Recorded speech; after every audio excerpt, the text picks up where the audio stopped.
Now, the greatest radio shows of all time. Suspense. The Shadow Node. Washington calling David Harding, counter-spy. Classic radio theater. The Great Gildersleeve. Fibber McGee and Molly. Dragnet.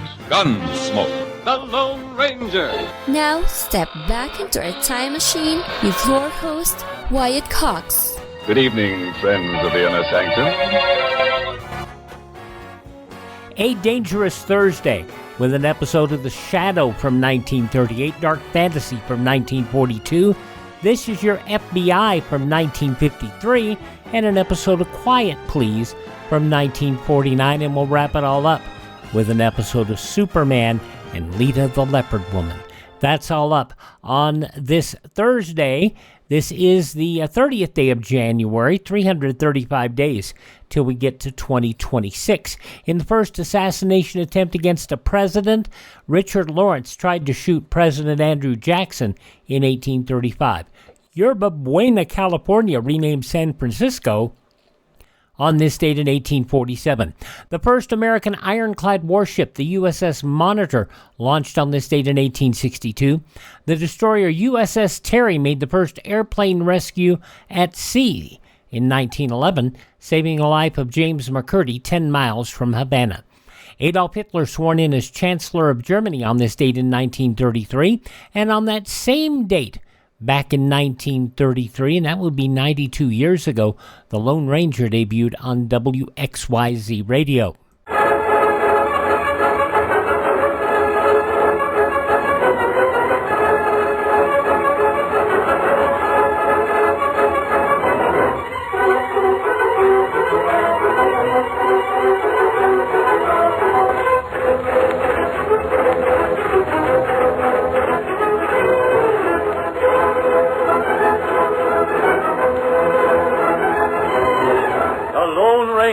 Mystery Rider of the Plains, the unknown hero of the greatest legend of the West.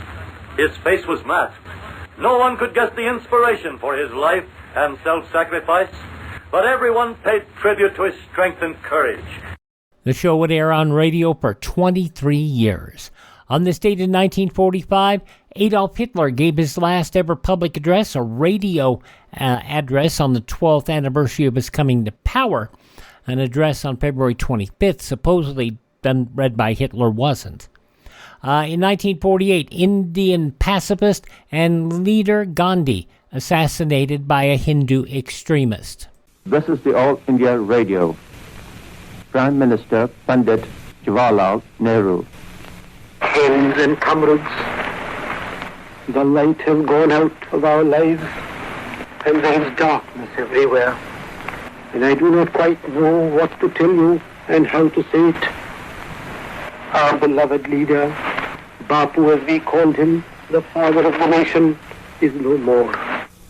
India's first Prime Minister, Nehru, relaying that information.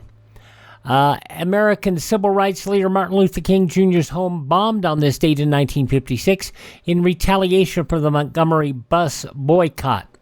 In his first State of the Union address on this date in 1961, President Kennedy outlined the nation's problems, both foreign and domestic. Each day the crises multiply. Each day their solution grows more difficult. Each day we draw nearer the hour of maximum danger as weapons spread and hostile forces grow stronger.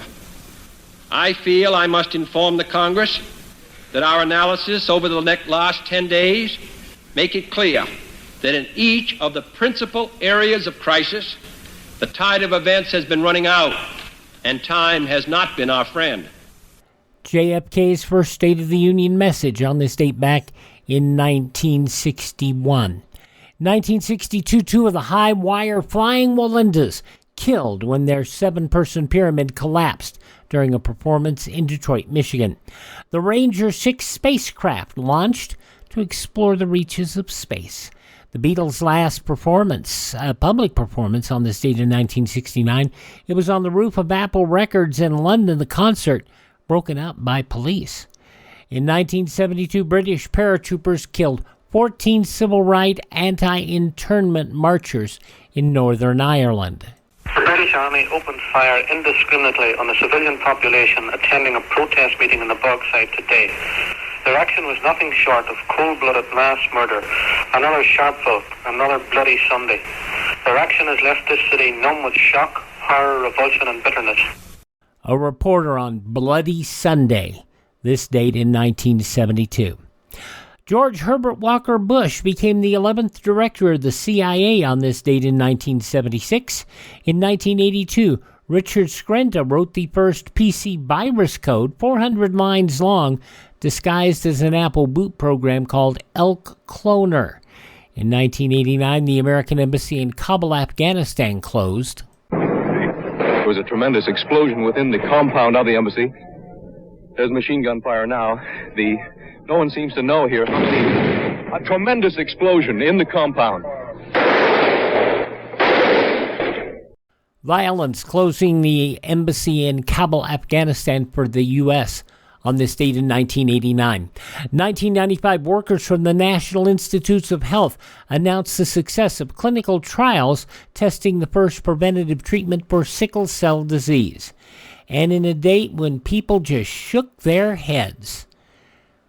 Well, it was amazing. I mean, there were a lot of innovations in Windows Vista.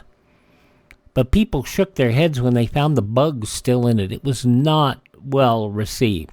Windows Vista going on sale on this date in 2007. And a lot of computers, it required a lot more horsepower than Windows XP did. And so a lot of people stuck with Windows XP for a very long time. Seamstress Betsy Ross passing away on this date, the lady who sewed the American flag. Frank Nelson Doubleday, the publisher, passing away on this date. Orville Wright of the Wright brothers, the aviation pioneers. Hunts Hall, the actor from the, not Our Gang, but what's the other one? The Dead End Kids. Also broadcaster Ed Herlihy. Coretta Scott King, the activist wife of Martin Luther King Jr. Author, playwright, screenwriter Sidney Sheldon, probably best remembered for I Dream of Jeannie.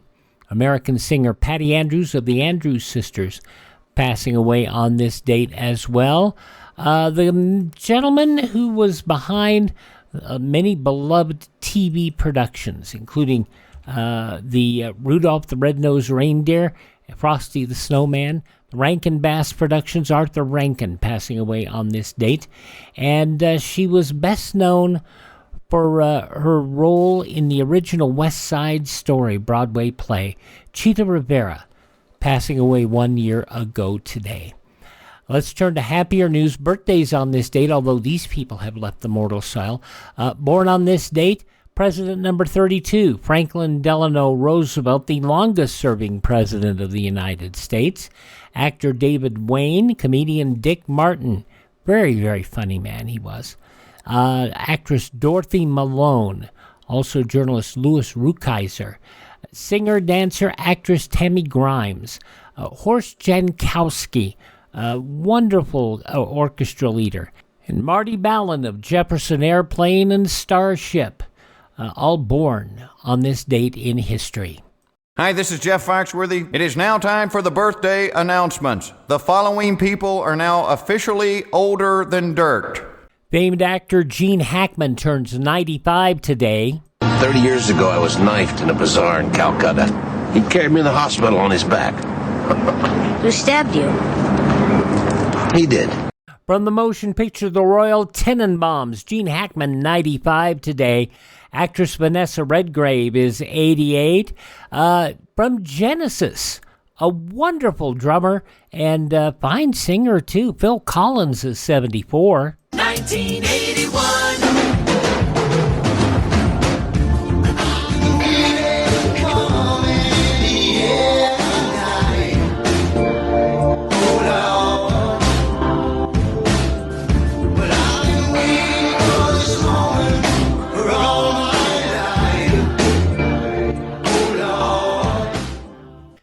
Huge hit. Phil Collins, 74. In the Air Tonight is the name of that song. He was rock in the 90s. Charles S. Dutton, 74. From Grace Under Fire, Brett Butler, 67. Singer Jody Watley is 66. She won an Academy Award for Queen Anne, as portraying Queen Anne in The Favorite. Olivia Colman is 51. Look at me! Look at me! How dare you! Close your eyes! I'd say she wasn't happy. Olivia Colman, 51 today. You know him best from Batman the Dark Knight, but he did win an Academy Award for the motion picture The Fighter. Christian Bale is 51. You gotta run against this guy. Let him punch himself out. Take him to the body, right? Get inside. Switch stances like you're gonna work his right. Hit him on the left. Christian Bale, 51 years old today. He was Spez in the 70s show. Wilmer Valderrama is 45. Musician Josh Kelly, married to Katherine Heigl, 45 years old. Becky Lynch back in the WWE after taking some time off to be a mom. Becky Lynch, 38 today, and actor Jake Thomas is 35. Those just a few of the people celebrating the 30th day of January as their birthday, and if this happens to be your birthday... Hi, we're the Four Freshmen, and we just want to say... Happy birthday to you! Up first, after this quick break, we're going to go back 87 years, January 30th, 1938, the one season that Orson Welles and Agnes Moorehead teamed together for The Shadow and the story of the poison death.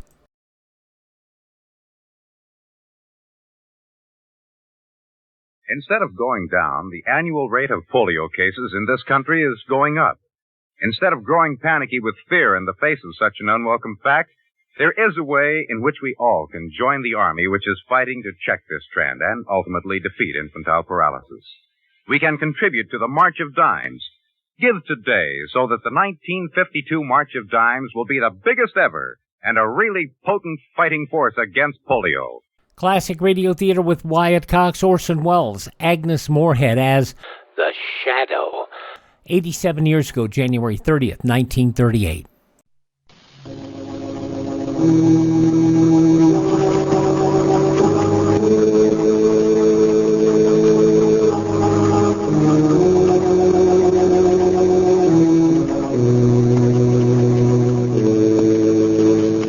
Who knows what evil lurks in the hearts of men?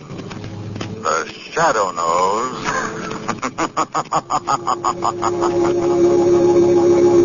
Blue Coal presents The Shadow, the mystery man who strikes terror into the very hearts of shopsters, lawbreakers, and criminals.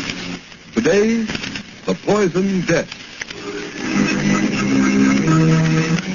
Today's exciting adventure with The Shadow will start in just a moment. But first, I have an unusual free offer of great interest to all listeners. John Barclay, Blue Coal's heating expert, has written a book, How to Reduce the Cost of Heating Your Home. And you can obtain a copy of this attractively illustrated 24-page book absolutely without charge. Just address Blue Coal, 120 Broadway, New York City, or write to Blue Coal in care of the station to which you are listening. Drop a postcard in the mail tonight for your free copy of How to Reduce the Cost of Heating Your Home.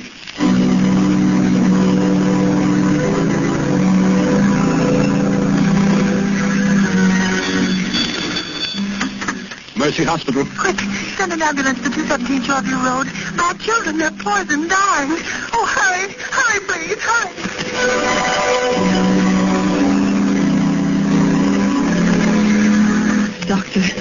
Doctor, what's wrong with my husband? He's been poisoned. Poisoned? Isn't there something you can do? Some way of saving him? No, I'm sorry, my dear. It's too late. Your husband is poisoned.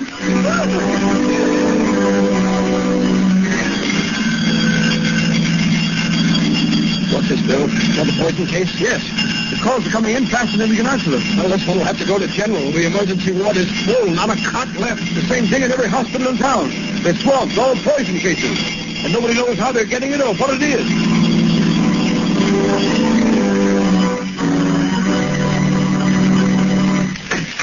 Come in, Commissioner Weston. I came over as soon as I got your message, Mr. Mayor. Come on, Commissioner. You know why I sent for you? Yes. And I hate to admit it, but we haven't one single clue to go on. I've had the entire police force working on this poison epidemic for 3 days, and we're right where we started. And the first ransom note was sent to the newspapers demanding $1 million ransom, or this city of over 1 million souls will be wiped out, poisoned. I thought it was a hoax. Mayor, it's a wild scheme of a crazed mind. It can't be anything else. I don't agree with you. The ransom note was signed the Shadow. This same Shadow you claimed has helped you solve so many crimes. But it was never asked for reward or credit. I don't believe the Shadow sent that note, Mayor. No?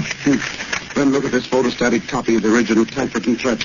Listen to the way it's worded. For years, the Shadow has smashed rackets, wiped out criminal syndicates, trapped murderers without reward. And now the time has come for a settlement. The Shadow has saved the city millions.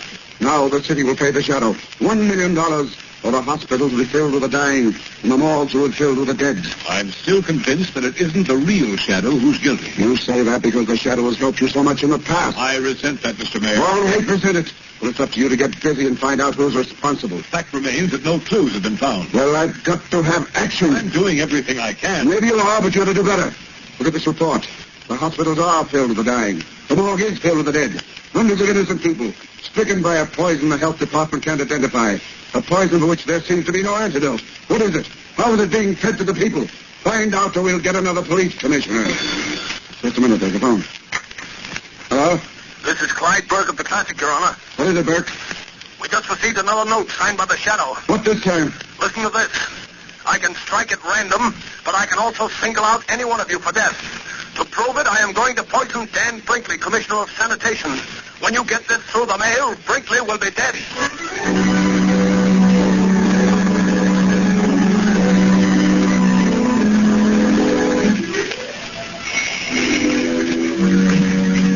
Princeton.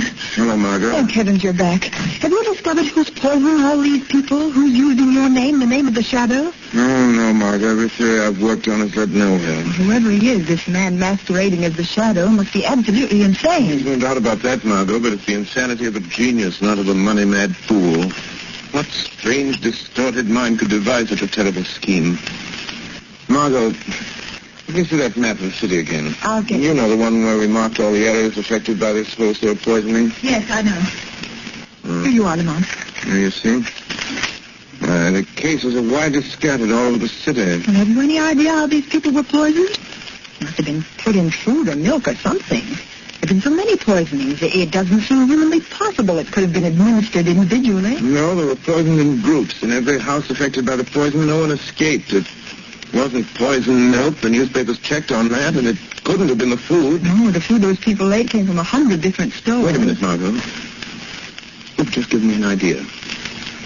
What's the one thing that all these people must have had at some time or another on the day they were poisoned? What do you mean, Lamont? Margot, I think I've got it.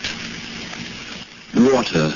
Yes, water, that's it. How could that be? I don't know, Margot, but that's the answer. I'm sure of it. That explains the grouping of the poison cases. But how? Could have been done at the water meter introduced into the main pipe in the basement somewhere. So many different places without somebody Yes, noticing? and Margot, who could tamper with the water pipes in the basements of any building in the city and not arouse suspicion? Why, only someone from the water company, the man who reads the meter. Exactly, or someone posing as a representative of the water company. Oh, sir. Margot, come on, let's open the window. Something else has happened. Oh, Lamont, it's like a nightmare. He's saying. Daniel Brinkley, Commissioner of Sanitation, found poison after warning. We know about it. The Shadow. Close the window, Margot. Lamont, why do you suppose Commissioner Brinkley was singled out? Margot, a distorted mind, especially that of a brilliant man, will very often move along a straight line from cause to effect. This case follows a line so simple and so straight that the police do not even suspect who he is, Margot. But in killing Brinkley, he deviated from his original purpose long enough to settle a grudge. This is that one mistake the greatest of criminals make. You mean it's somebody whom Commissioner Brinkley wronged? Yes. But Brinkley may never have wronged anybody. To a man with a warped mind like this, an imagined wrong can inspire revenge just the same. Maybe it's someone who worked under Brinkley, someone in the Department of Sanitation. Margot, the pieces of this crazy puzzle are beginning to fit together. Where's yesterday's paper, the one with the photostatic copy of the ransom note sent by the man masquerading under the name of the Shadow? Oh, here it is, Lamont. I kept it along with all the other clippings. Let's see. For years, the Shadow has smashed rackets, wiped out criminal syndicates, trapped murderers without reward. Margot, look at this. The letter E, it appears 6, 7, 8 times, and every time it appears out of line. And look. Look here, the letter A is blurred. Margot, it's like ABC, the obvious clue. We could only find that typewriter. Lamont, out of all the typewriters in the city, it would be like looking for a needle in a haystack. Don't you suppose the police have considered that angle, tried to find that machine? Well, perhaps they have, but without first logically working out the problem as to the one place where that machine might be, they're wasting their time. The one place is the Department of Sanitation. It's so logical as to be incredible.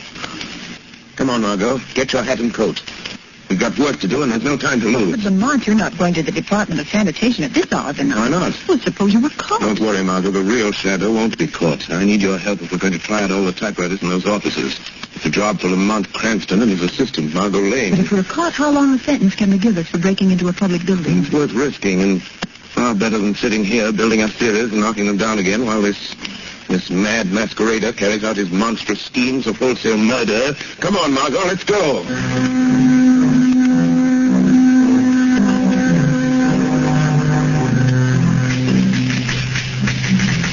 No, Margot. No, this isn't the machine. No, it's the last one in here.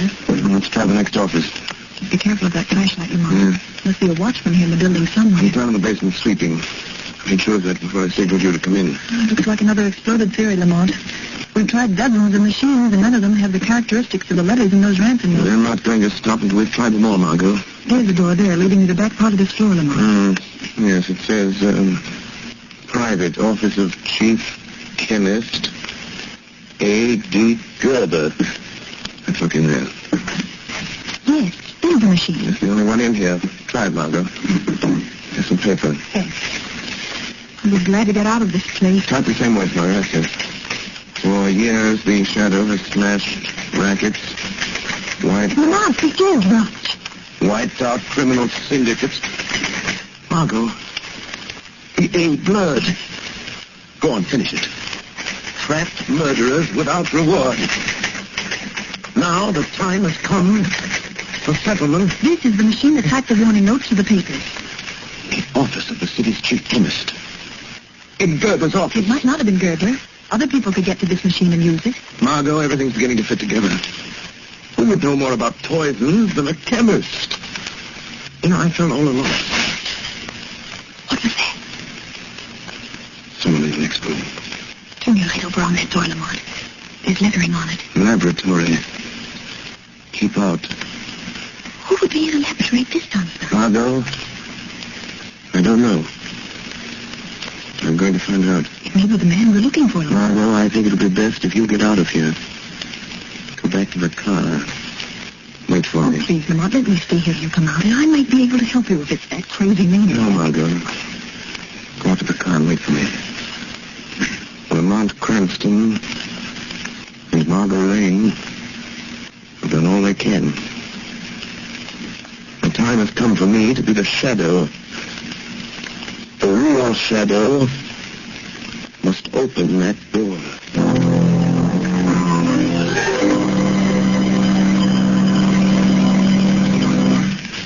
The second part of the Shadow's adventure will continue in just a moment. In the meantime, let's talk about how to save money. You will begin saving money when you use blue coal. Blue coal is Pennsylvania anthracite.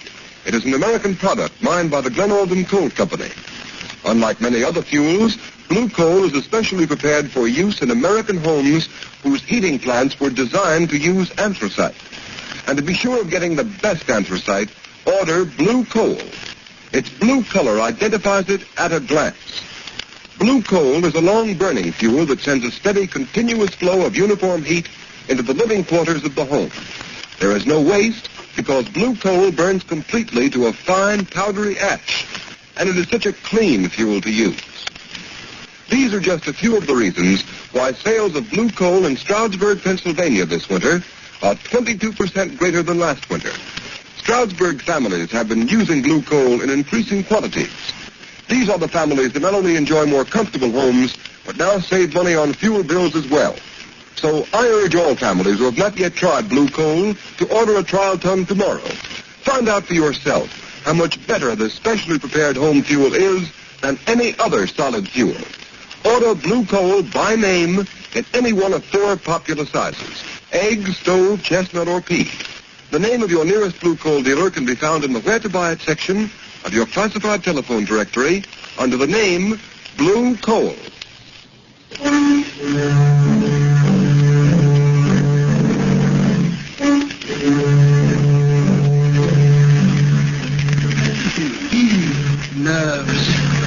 Nerves. Why should I be nervous? No one knows. I'm here all alone. Who would suspect me, Gerber, the city chemist? I'll never tell them. They'll never know that Brinkley is dead. They'll make me commissioner of sanitation. I should have had the job when I gave it to him. I guess he knows it now. Gerber, bring me that report. Gerber, why didn't you do this? Gerber, why didn't you do that? Treating me like dirt. All that's over now, though. Over and done with. How did that door get open? Must have forgotten to close it. Must be getting absent-minded. Got to be more careful. Someone might come in. Might ask me what I'm doing. What I'm making. What are you making, Gerber? Really? What was that? Who said that? Who laughed? The shadow spoke. The shadow laughed, Gerber. Shadow? Yes, Gerber. I am the shadow. You know my name. You've been using it as a cloak to cover your excursions into the realm of murder. Oh, you can make yourself invisible, Shadow. Or are you hiding? I happen to be master of the ancient art of hypnotism, by which I can blind your eyes to my presence. But you are really here in this room. Physically, I mean. Yes, I opened that door. I walked into this room. I am here. Quite near you, Gerber. How did you find me? By a process of elimination. Because you made one mistake in your admirable train of logic. A mistake? Yes. When you murdered Brinkley, the commissioner of sanitation, I knew it must be someone who had a grievance against him, real or imaginary. Real or imaginary? Oh, I see. You think I am insane, Shadow? The sanity of a brilliant mind is not measured by ordinary standards, Gerber. Yes, that's it. My co-workers know I'm brilliant. They don't think I'm eccentric because when anybody's around, I'm on my guard. What were you doing when I came in, Gerber? Filling this bottle. What is in that bottle, Gerber? What is that crimson-colored fluid? That is the poison, Shadow. I'm supposed to be analyzing the blood taken from my first batch of poison victims, but instead I've been making more poison. You see? It's all ready now. Would you like some, Shadow? I'll be glad to give it to you. What are you going to do with that bottle of poison, Gerber? Or are you afraid to tell me? No, I'm not afraid. You can't stop me. The devil himself couldn't stop me. Listen, I'm going to drive to one of our fashionable suburbs where all the important people of the city live. There's a high steel water tower there. I'm going to climb that tower and pour this little bottle of poison through the trap door at the top. It will be diluted in the water, carried into the homes of all those prominent people. And by tomorrow night, they will all be dead. It is fortunate I found you in time. In time for what, Shadow? In time to stop you. You can't stop me, Shadow. You're not going to leave this laboratory with that bottle of poison, Gerber. Yes, I am. And I'm going this minute, Shadow. You see this test tube? Yes. It's filled with acid. Acid that will burn you beyond recognition. You forget you can't see me. Yeah, but the only way you can stop me is by physical means, with your body that seems to be not even a shadow. And to do that, you must drop your cloak of invisibility. How do I know that isn't a blind to make myself become visible to you? No, it isn't a blind, Shadow. See, I thaw a little on the floor. You see? Think what that would do to human flesh. And you say you are human? Yes. Yes, I am human. Then I dare you to stop me. At the first touch of your hands, I'll throw it at you. It is better that one man be injured than you should kill another entire community. I am willing to take that chance. All right. We'll see if you're as brave as you sound, Shadow. Stop where you are. No. I'm leaving unless you stop me physically. And I have no alternative but to fight you man to man. Oh, you are human. All right. Take this.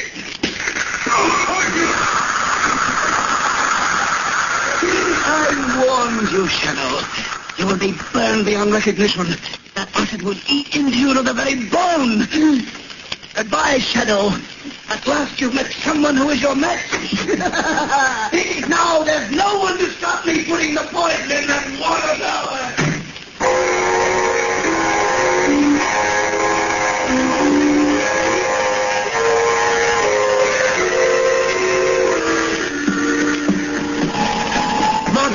Margot. Yes, Lamont. Did you see a tall, powerfully built man come out of the sanitation building just now? Yes, Lamont. He got in a car. There he goes, going down the street. You can still see the tail. Follow me, Margot. In heaven's name, don't lose him. That's the man, Gerber. He won't get away. Margot, it's the first aid kit in the car. Yes, it's inside pocket. Oh, Lamont, your clothes. They're smoking. Yeah. And your hands bleeding. Oh, Lamont, my dear, what happened? Acid, Margot, acid. He was getting away with a bottle of poison. I tried to stop him, and he threw the acid. Oh, Lamont, your face. Let me look at your face. I didn't get anything on my face. Oh. I broke my arm in time. It's all right. I'll bandage my hands as best I can. Keep your eyes on that car, Margot. Yes. Far more important, don't lose him. He's heading for the suburbs. This time, Gerber really means business. Margot, we set the poison the whole community. He's going to dump a bottle of that deadly stuff in a water tower. Lamont. Oh, you're in terrible pain. I can see it. Let me take care of you. Let me stop at a phone booth and call Commissioner Weston. Let me send out a general alarm and pick this man No, up. Margot, we have a job to do. We lose Gerber. If we stop him, the police wouldn't be any good. We'll find out where he's going, and then we can call the police. All right, Lamont. No bet. I'll try not to lose him.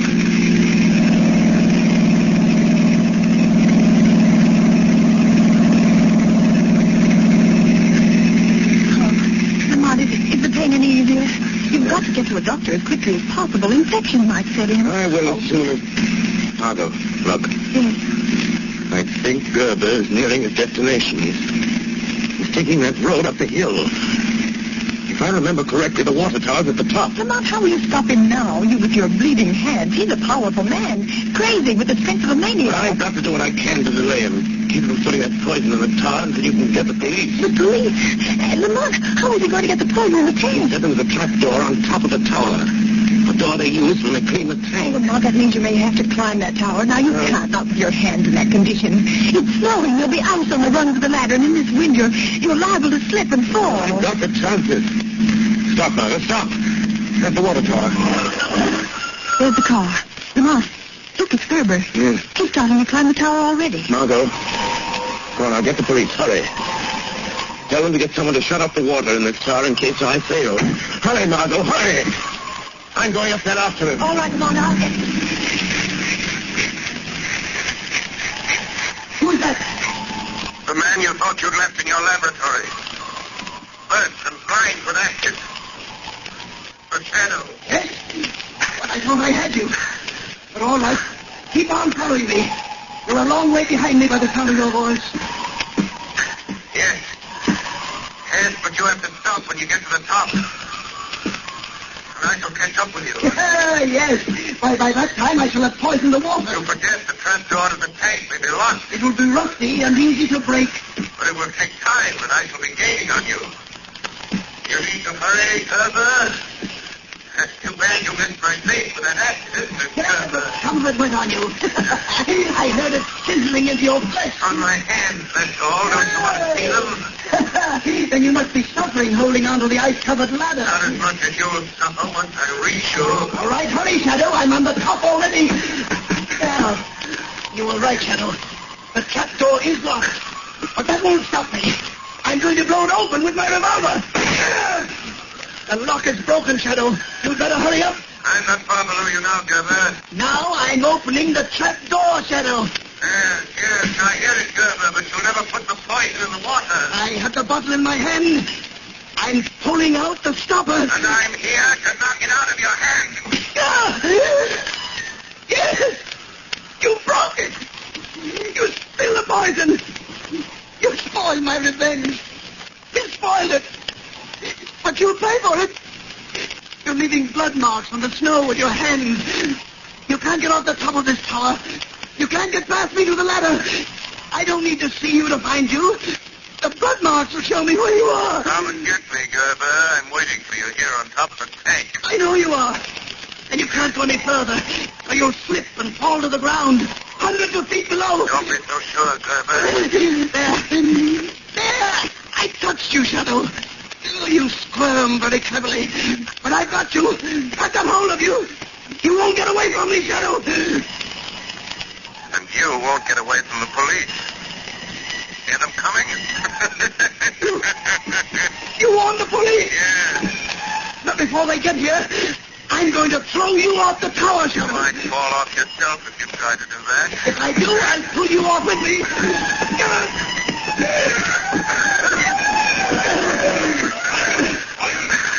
Somebody on top of that water tower. Commissioner Weston. He's come to take you himself, Gerber. You should feel honored. He'll never get me. He'll never take me alive.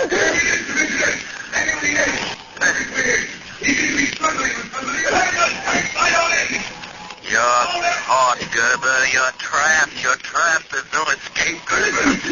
Listen to me, Commissioner Weston. You'll never get me. Never.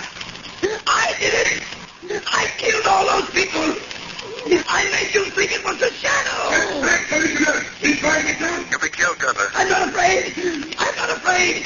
Because you're coming with me, Shadow. Come on, Shadow. Come with me. Come with me. He did it. He jumped. Throw your light over there to the foot of the tower. See who it is. That's our man, the poisoner.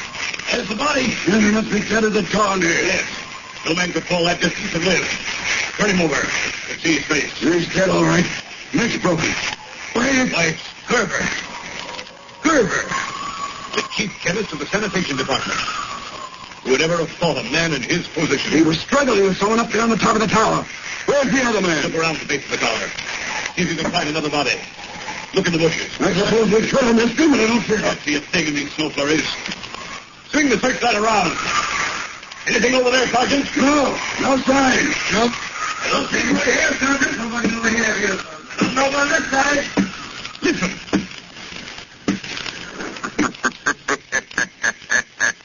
Shadow.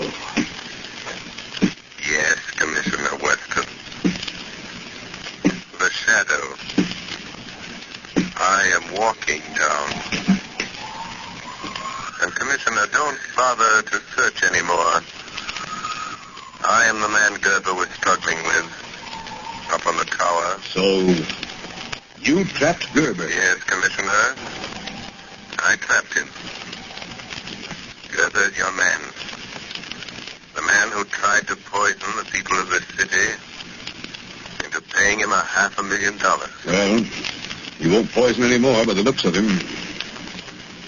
And now, would you do something for me, Commissioner? By all means. If you don't mind, Commissioner, I'd like to publicly take the credit for solving this mystery. Gerber committed his crimes in the name of a shadow. And I rather think the real shadow deserves to be vindicated. Don't you?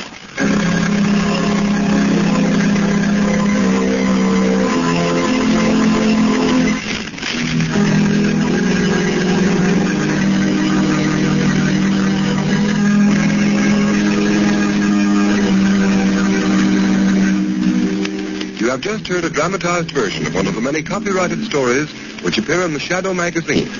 All the characters and all the places named are fictitious, and the similarity to persons living or dead is purely coincidental.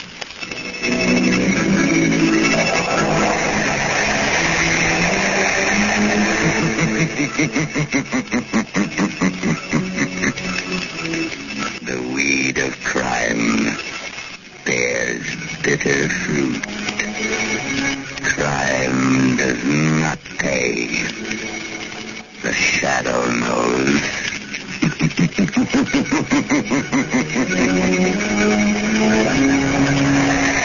Next week, same time, same station, Blue Coal, America's finest anthracite, will again present another thrilling adventure of The Shadow. Be sure to listen, and be sure to burn Blue Coal, the solid fuel for solid comfort. 87 years ago, January 30th, 1938, The Shadow here on Classic Radio Theater with Wyatt Cox. We go to Oklahoma City for the spookiest show you ever heard, Dark Fantasy.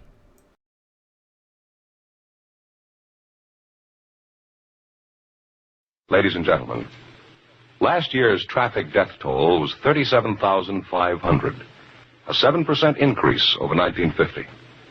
The National Safety Council believes that the best way to promote safety on the road is for each of us to know and obey traffic laws, to read and heed traffic signs. So be careful. The life you save may be your own. We continue here on Classic Radio Theater with Wyatt Cox. Scott Bishop wrote a crazy, crazy show, and it ran for one season out of Oklahoma City on NBC. Dark Fantasy, 83 years ago, January 30th, 1942. Death is a savage deity.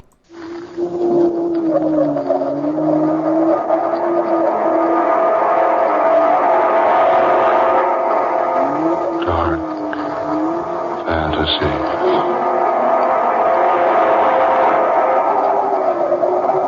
Death is a savage deity.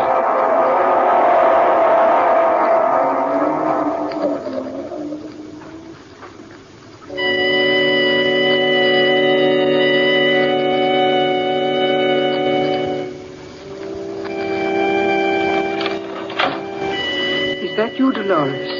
Yes, Warner. Don't stop playing. I heard the music coming from the conservatory, so I stopped by. What are you playing? Just a simple melody of my own. So weird. I thought possibly you were playing a dirge. A dirge? Yes. Or Andrews. I fear neither dirge nor prayers nor candles burned on the altar will do Andrews any good. Oh, Warner, what made him do it?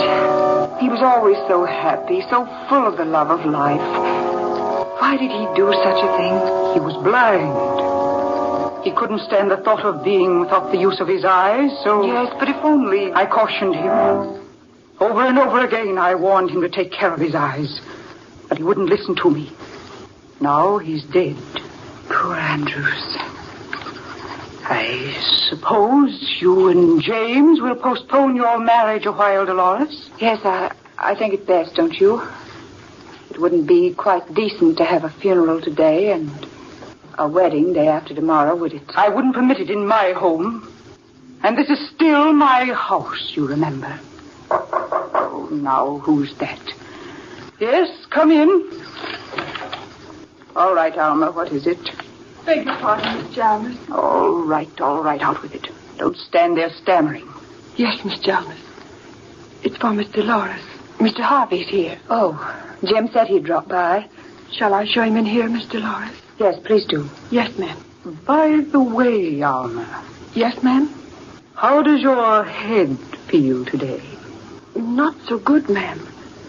It ached me all night long. I didn't get much sleep to speak of. Perhaps you should go to a doctor, Emma. I did, Miss Dolores. Yesterday. He said there was nothing wrong with me, but I know better. My head hurts something fierce all the time. Oh, I'm sorry. Thank you, ma'am. I'll show Mr. Harvey right in. Hello. Hello, Jim. Oh, Dolores, my dear, you look tired. How are you, Miss Jarvis? Very well, thank you. Oh, Jim, I'm glad you stopped by. We've rather had the doldrums around here the past day or so. Yes, I know. I thought I'd stop by now and be here for the funeral this afternoon. Poor Andrews. You loved him too, didn't you, Jim? Yes, dear. I guess I did. I've known Andrews almost as long as you have. Well, all I can say is I warned him again and again. If he'd only listened to Auntie, me... please. Jim, let's go outside and get some air. I've been in the house all day. All right, dear. You'd both better stay around close. I may need you. All right, Warner. We'll probably be in the garden. Very well. Oh, Jim, Yes? remember about the lily pond? Oh, yes, of course I will. It's dangerous, you know. Be careful of it, Jim. Don't get too near to its edge. Yes, I'll remember. Come, dear.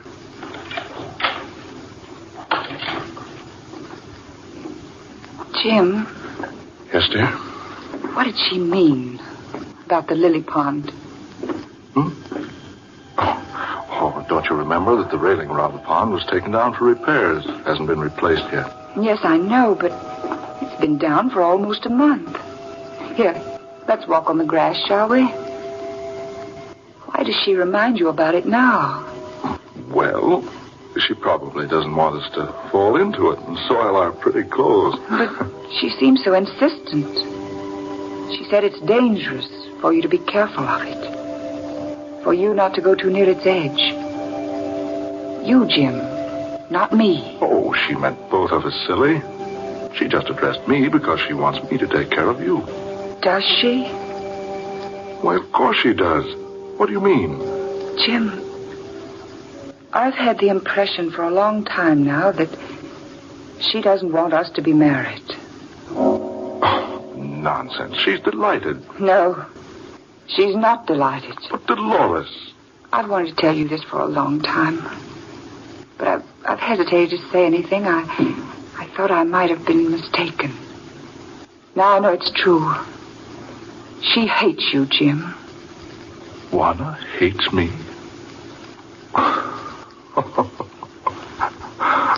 Why, of all the silly things I've ever heard of, Juana and I are great friends. Oh, darling, you're wrong. Juana has no love for you. I don't know why, but she'll be perfectly delighted if you and I never marry. Dolores. Jim, I want to be married just as soon as we possibly can. Then I want to go away from here. Away? Where, dear? I don't care where. Just so it's someplace else, anywhere but here. But, darling, I thought you loved this place. Love it. But I despise it. Dolores. I do, Jim. Oh, darling, I'm so upset. There's something terrible going on around here. I don't know what it is. But it was responsible for Andrew's death. Darling, how can you say that? Because I know. You know what? There was nothing wrong with Andrew's eyes. What? No. Nothing at all wrong with them. But he went blind. The autopsy proved it. Well, that's why... I know. He died blind, yes. But I went with him to an optometrist about a week ago. Andrews had perfect vision in both eyes. And no sign of defect or weakness. But, Dolores, that's not possible. I know, but it happened. But how? How, dear? I can't answer that. Oh, Jim, look out. Good Lord. Oh, dearest, the lily pool. You almost walked right into it. Yeah, I thought it was over farther to the east end of the garden. I don't know why we should be so frightened of it. It's quite shallow. Even if one of us did accidentally fall in, we'd only get a bit wet. Is that all that would happen? Jim, what do you mean? I wonder. Come on, dear. We best be getting back to the house. I want to brush up a bit before the crowd begins to drift in.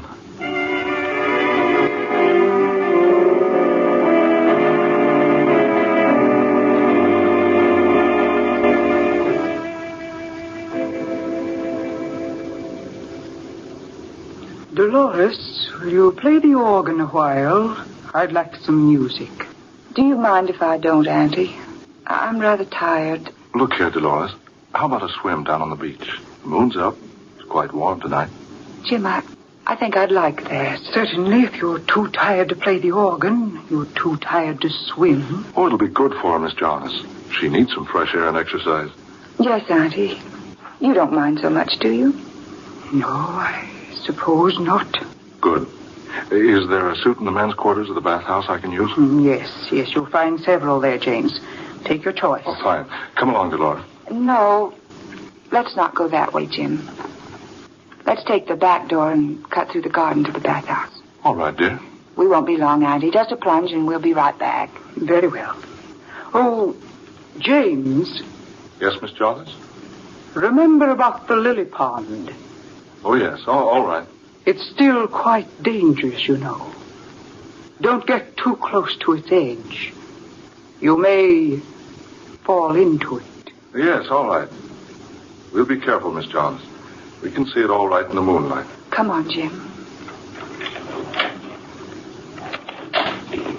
There. You see? She keeps reminding you about the lily pond. Oh, well, that just proves she doesn't want anything to happen to me. I told you she doesn't dislike me. Jim, don't you think for a moment she doesn't. She dislikes you terribly. I think she even dislikes me. But why? Good heavens, Dolores. She took you in when you were a mere infant, less than 3 years old. She's kept you. Clothes, a fine home, everything. Yes, I know it. Still, she hates me. Dolores, I don't understand. If you've known this all along, why didn't you say something to me about it? Because it's just recently she's changed. I don't know why she's changed, but she has. Well, dear, suppose we forget everything for a while. This has been a trying day for all of us. Come on. I'll race you down to the bathhouse.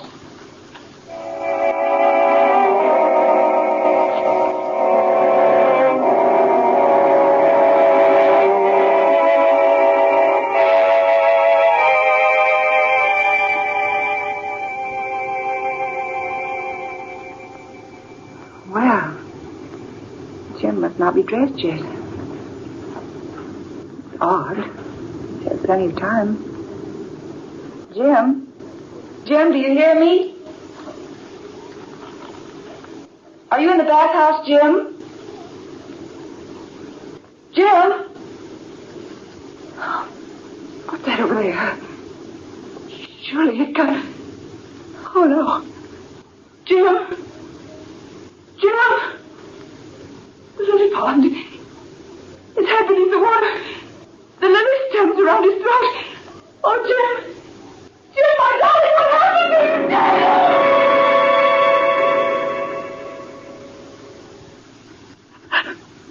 Please, try not to think about it. It's all over now, and there's nothing to be helped by thinking about it. But how did it ever happen to him? Dolores, you heard the coroner's verdict. Jim must have wandered over to the lily pond while waiting for you to finish dressing. He apparently stumbled and fell, striking his head on a rock, becoming unconscious. He fell with his head underwater, and it strangled him. Oh, it was so sudden. If I'd only been a little quicker dressing, I might have saved him. Don't think of that, dear. We can't help what's happened. Lie still, dear. I'll answer it. Hello? Yes, Mr. Evans? Yes? Very well. I'll come to your office right away. Yes, within the hour. Very well. Goodbye. Oh, Dolores, I'm sorry, but I'll have to leave you a while. That was my lawyer. And there's some very important papers I must attend to immediately. I'll be all right, Auntie. I'll send Almain to take care of you. But I'm afraid she won't be of much help. She's been complaining of headache constantly. Night and day.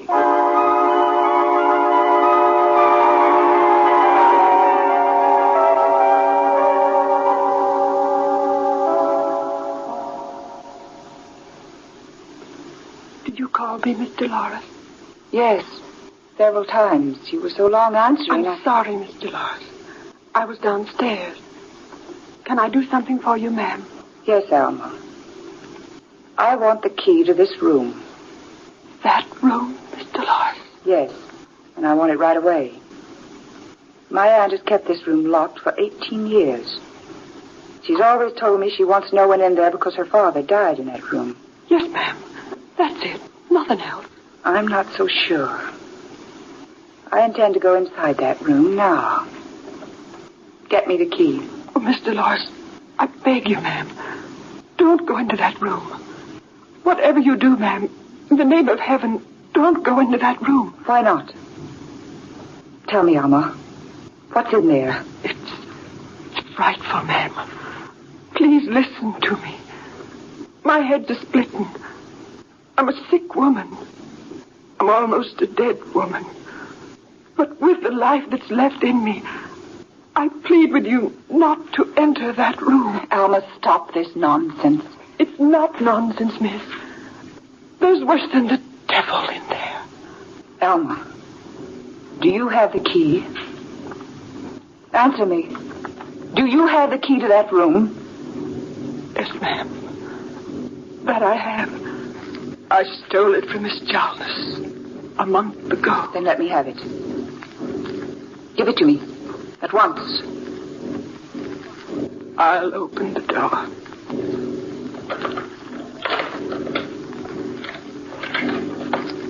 There you are, ma'am.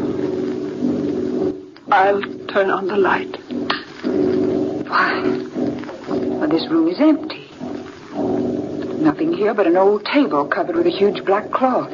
That's all, miss. Come now. Let's shut off the light and lock the door. No. Wait a minute. What's on that table? Please, Mr. Lars. Don't go near that table. I want to see. I ask you not to, Mr. Lars. Dolls. 4 little dolls. Each about 12 inches tall, lying here on the table. Please come away, Mr. Lars. Good heavens.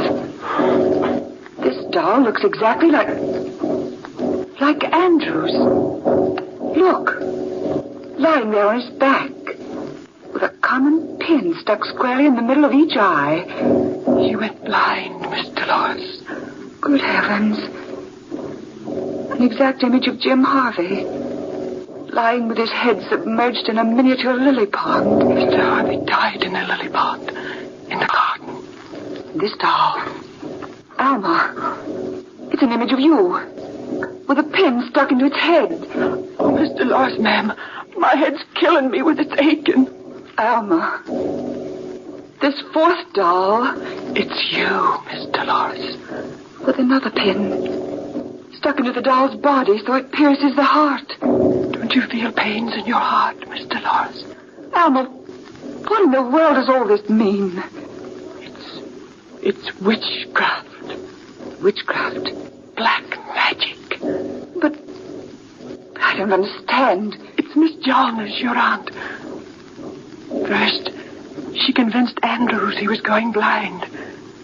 Then she convinced Mr. Harvey he'd die in the lily pond. And now she's trying to kill me with a headache. And you with a heart attack. But how? How? They use it where she came from, miss. Where she came from years ago. Where was that? Haiti. Haiti? Yes. When you've got an enemy in Haiti, you want to get rid of him. You make a doll that looks like him. You put hair from his head on the doll's head. Cloth from his clothes for the doll's clothes. Then you stick a pin in the part of the enemy you want to make hurt. And it works. Alma. It does, Mr. Lawrence. Look at Andrews. Blind because of the hex. Look at Mr. Harvey. Dead in the lily pond. Look at me. Me with my terrible headache. And the pin sticking in the head of that doll. We'll pull out the pin. Oh, no, don't. If you do that, I'm sure to die. Right away. Alma, tell me how you know all this.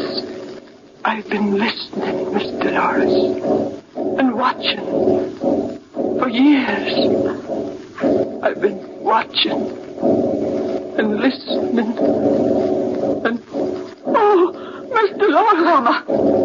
Alma, what's wrong? Alma, speak to me. Are you all right? Alma! She's dead.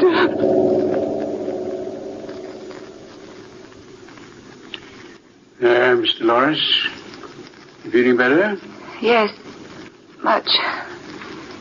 How How did I get here in my bed, Doctor?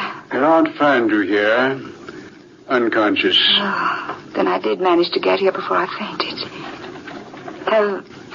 Have you found Alma? Yes, poor girl. Dead. Brain hemorrhage. Brain hemorrhage? Yes. Where did you find her, Doctor? In her room. She must have died in her sleep. No. No, she didn't die in her bed. My aunt must have placed her there. Dolores, you know the truth. Do you, Dr. Seabrook? I've known it for years. I've been watching one of your aunt for years. When Ambrose died, I became suspicious. When your fiancé perished in a lily pond, I was convinced. Convinced that one of them was using her ancient jungle powers. What? Let me tell you a story. She was married to a wealthy plantation owner in Haiti about 18 years ago. One day, she decided to rid herself of him. So, she fed him poison. When he realized what she had done to him, he went off into the jungle to die. But first, he made a will, leaving all his money and property to the baby daughter of his closest friend, a man who died of jungle fever and whose baby had been taken to America by friends. Juana's husband left his fortune to that baby girl. That girl, my dear, was you. Before the poisoned man died, he sought out a jungle witch doctor and had him make a charm. It was a doll-like image of the woman who had poisoned him. He took a lock of her hair from where he'd always carried it in a gold locket, and the hair became the doll's hair. Then he took a long needle, dipped it in the most potent poison, and plunged that needle again and again into the body of the doll image. The poison was one that brings about instant and complete paralysis of the human muscles. Paralysis? Yes. It's a poison well known in Haiti. He cast a spell upon her, just as she's been casting spells on us. Precisely. But her spells were effective. His wasn't.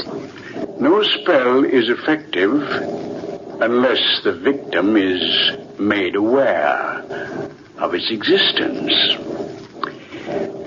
Just a few moments ago, I told your aunt the same story I've told you. You mean you told her about the spell that was cast upon her years ago? In an offhand manner. I passed it on to her. It's just a story I'd heard from a friend of mine in Haiti. I pretended I didn't know that she was involved. Where is she now? You feel like getting up? Yes, I'm all right. This door leads to your aunt's room, doesn't it? Yes, it's not locked. Here? Is she in here? Yes, she's in there. Oh, she's ill. And Juana, Doctor, look at her. The spell she cast upon you is broken now. Your aunt is dead. But look at her. Yes. She died instantly of complete paralysis.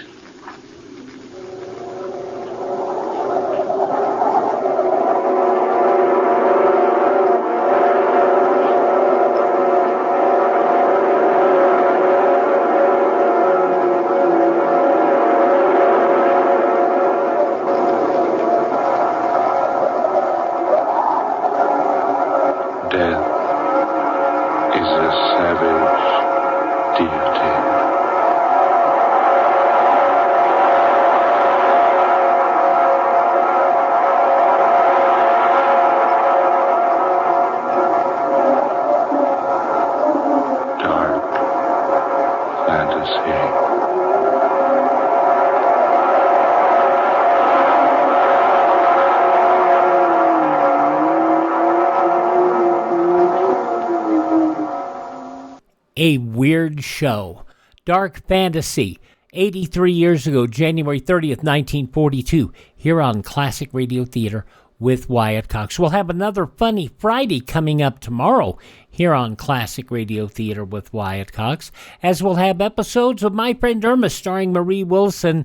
And if you hear noise coming from Boston, the general direction of, there, that's Jimmy. He loves Marie Wilson. Also, Robert Young, and the story is Professor Kropotkin is going to have to go to the old folks' home. But the friends are going to see about that not happening.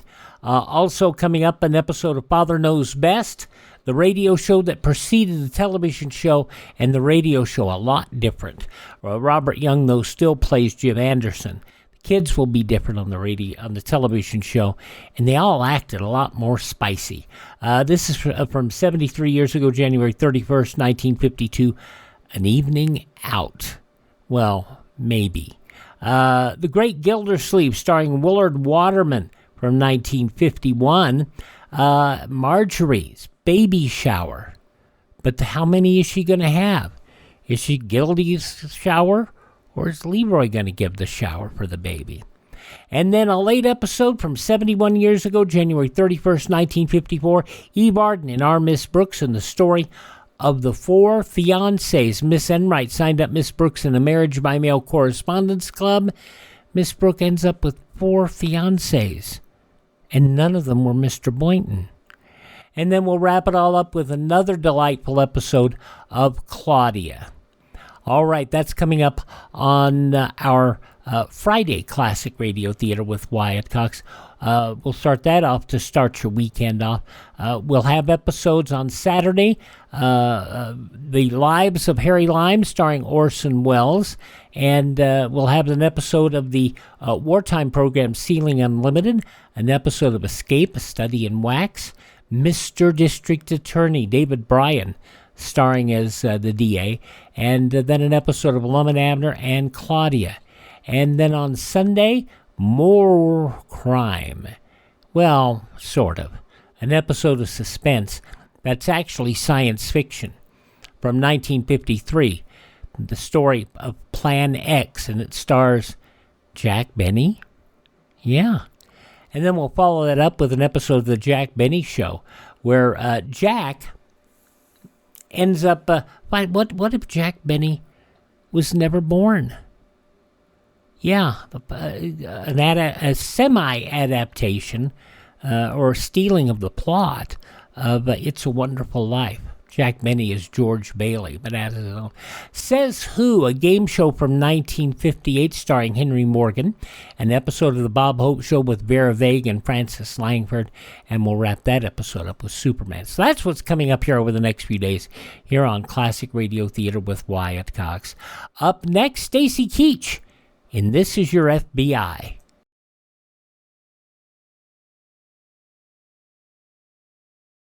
Ladies and gentlemen, in the next 7 years of bigger and bigger enrollments, America's grade schools will need nearly 250,000 extra teachers, besides those to fill normal vacancies.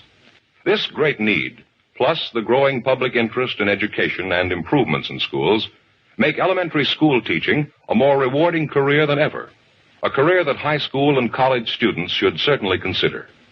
Education holds America's future, perhaps your future. Now on this Thursday edition of Classic Radio Theater, we go back 53 years, January 30th, 1953. Stacy Keach in an episode of This Is Your FBI and the Red Headed Blackmailer. This is your FBI in just a moment. You'll find some of the most thrilling action in sports history in the prize-fighting ring. Cavalcade of Sports presents high-tension excitement from ringside every Friday night on ABC. Don Dumphy brings you a vivid blow-by-blow description of leather-punching home as his eagle eye catches the lightning lefts and rights and the fleet footwork of some of the nation's top-ranking fighters. Teaming with Don is Bill Corum to give you between rounds a swift rundown of the fight's progress and the history of the fighters. Yes, listen to ABC tonight for the 10-round Vince Martinez, Carmen Fiora welterweight bout on the Cavalcade of Sports.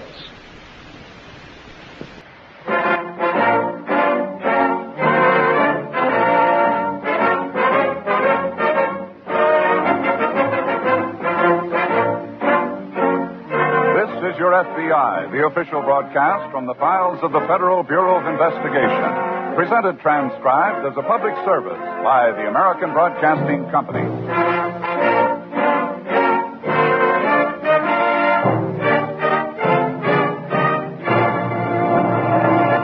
Tonight, the subject of our FBI file, homicide. Its title, The Red Headed Blackmailer.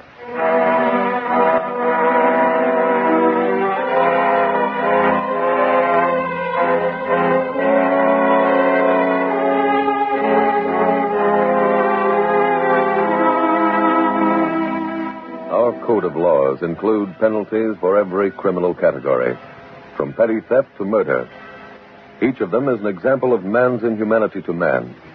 But perhaps the most inhuman crime of all these, the most fiendishly cruel crime, is blackmail. The victim of the blackmailer lives in constant fear of exposure, lives under a nervous tension that ultimately becomes unbearable, because the victim never knows when the next payment becomes due. Maybe next week, maybe tomorrow, or maybe even in the middle of the night, tonight. In this crime, the victim learns the full meaning of one word: torture.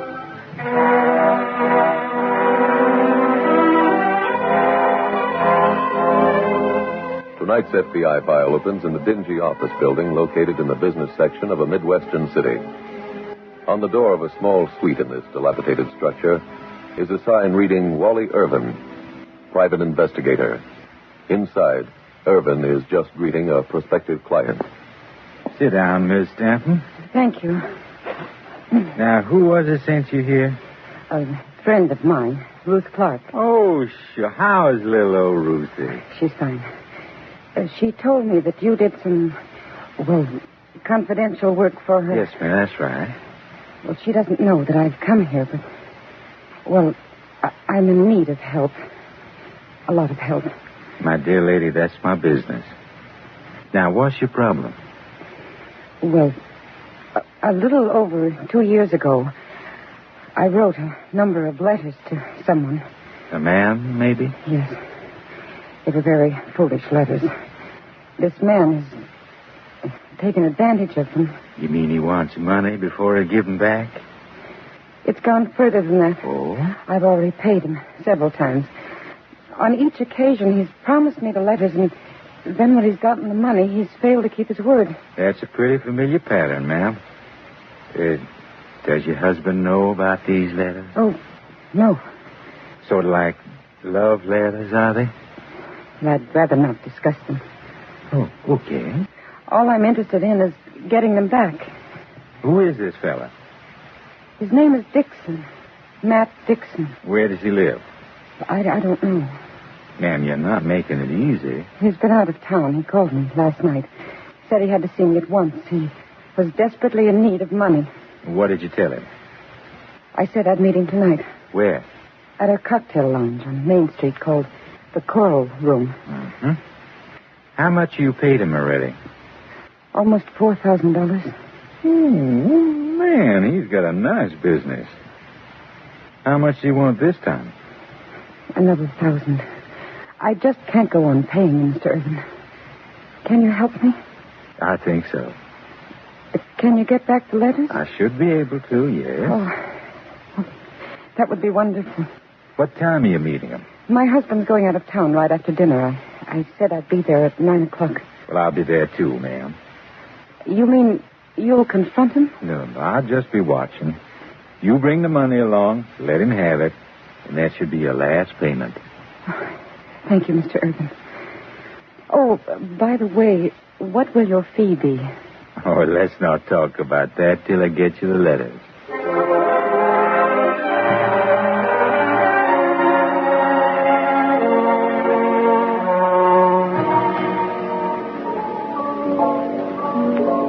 Here, let me help you with your coat, I'm honey. keeping it on. Okay. What do you have to drink? Not a thing. Really playing the chill, aren't you? I came here because I had to. Well, honey, that sounds as if you didn't love me anymore. Stop that, please. You did once. At least that's what you told me in your letters. You know how I happened to write those letters. My husband was overseas. I was lonely, confused. And then I came along. Yes. Darling, you just don't have any sentiment. Remember that summer we spent together? Remember that? Matt, get down to business. Where are my letters? Oh, I still have them. Are you prepared to return them to me now? Did you bring any money? Yes. How much? The amount you asked. Well, where is it? I have it right here in my bag. Well, let's see it. It's in this envelope. Oh, good. Wait. What about the letters? I'll mail them to you. That's what you've told me every time. Darling, this time you have my word. Now, give me the money. But you can't. Honey, you're in no position to bargain. Now, let me have the money. Here. Thank you. Now, let's have one sociable drink. No, I'm leaving. Not even for old time's sake. When will you mail the letters? Tomorrow. Very well. Good night. Good night, darling. Yes, Stanton? Oh, hello, Mr. Irvin. That's the fella? Yes. You run along now. I'll take over.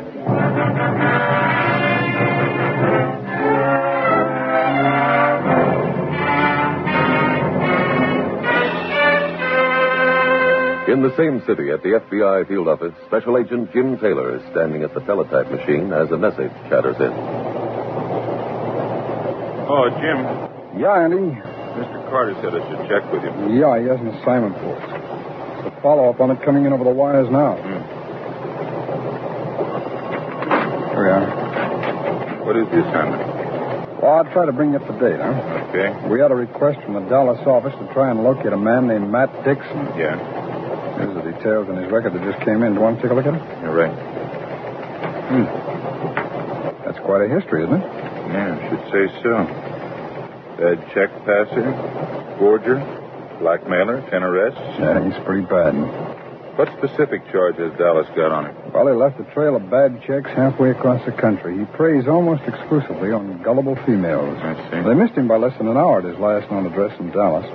They learned from his landlady that he was heading for here. Any lead on when he'd be here? No, nothing specific. They did say that he always stays at small family hotels. Oh, Andy, I've gotten together a list of those hotels. Suppose we divide them up and go to work.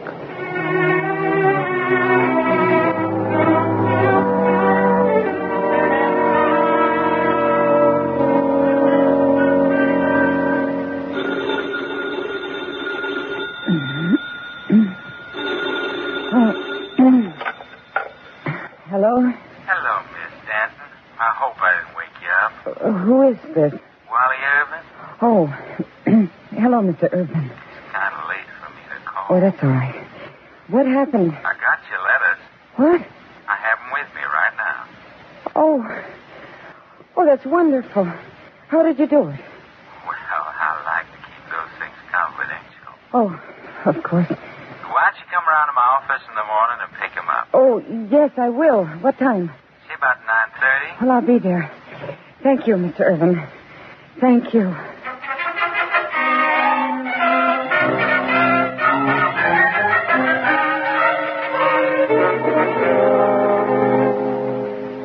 Morning, Andy. Oh, morning, Jim. How late you work last night? Oh, until after midnight. Hope you had better luck than I did. Yeah, I did. I found the hotel where Matt Dixon is living. Good. Which one was it? It's the Central down on South Main Street. Pick him up? No. What happened? I just missed him. He'd left there about 10 minutes before I arrived. Oh. Too bad. I waited around for him till about 1. Then I had a surveillance set up for the rest of the night, but he never did return. I just called there a few minutes ago. Maybe he's run out. No, I don't think so. His clothes and possessions are still in his room. Did the hotel management give you anything on him? Well, very little. Said he'd been out earlier and had just returned to see if he'd gotten any mail. He had a companion with him. They described him as tall, slender, red-headed, southern accent. They had no idea where he'd gone, huh? No, they did say, however, that Dixon appeared to have been drinking quite heavily. I see. Oh, I picked up another fact at the hotel that's sort of a puzzler. What's that? Phone operator said that Dixon had made one call since he'd been there. He told her to get a woman named Arlene Stanton for him. Did you get the phone number? Yeah, I checked on it. Woman's married to a prominent local businessman. Talked to her? Just called her. There was no answer. Inasmuch as Dixon was drinking, I checked the bars in that vicinity. I thought I might turn up something. No luck. Someone still covering the hotel? Yeah. Well, Andy, all we can do now is wait.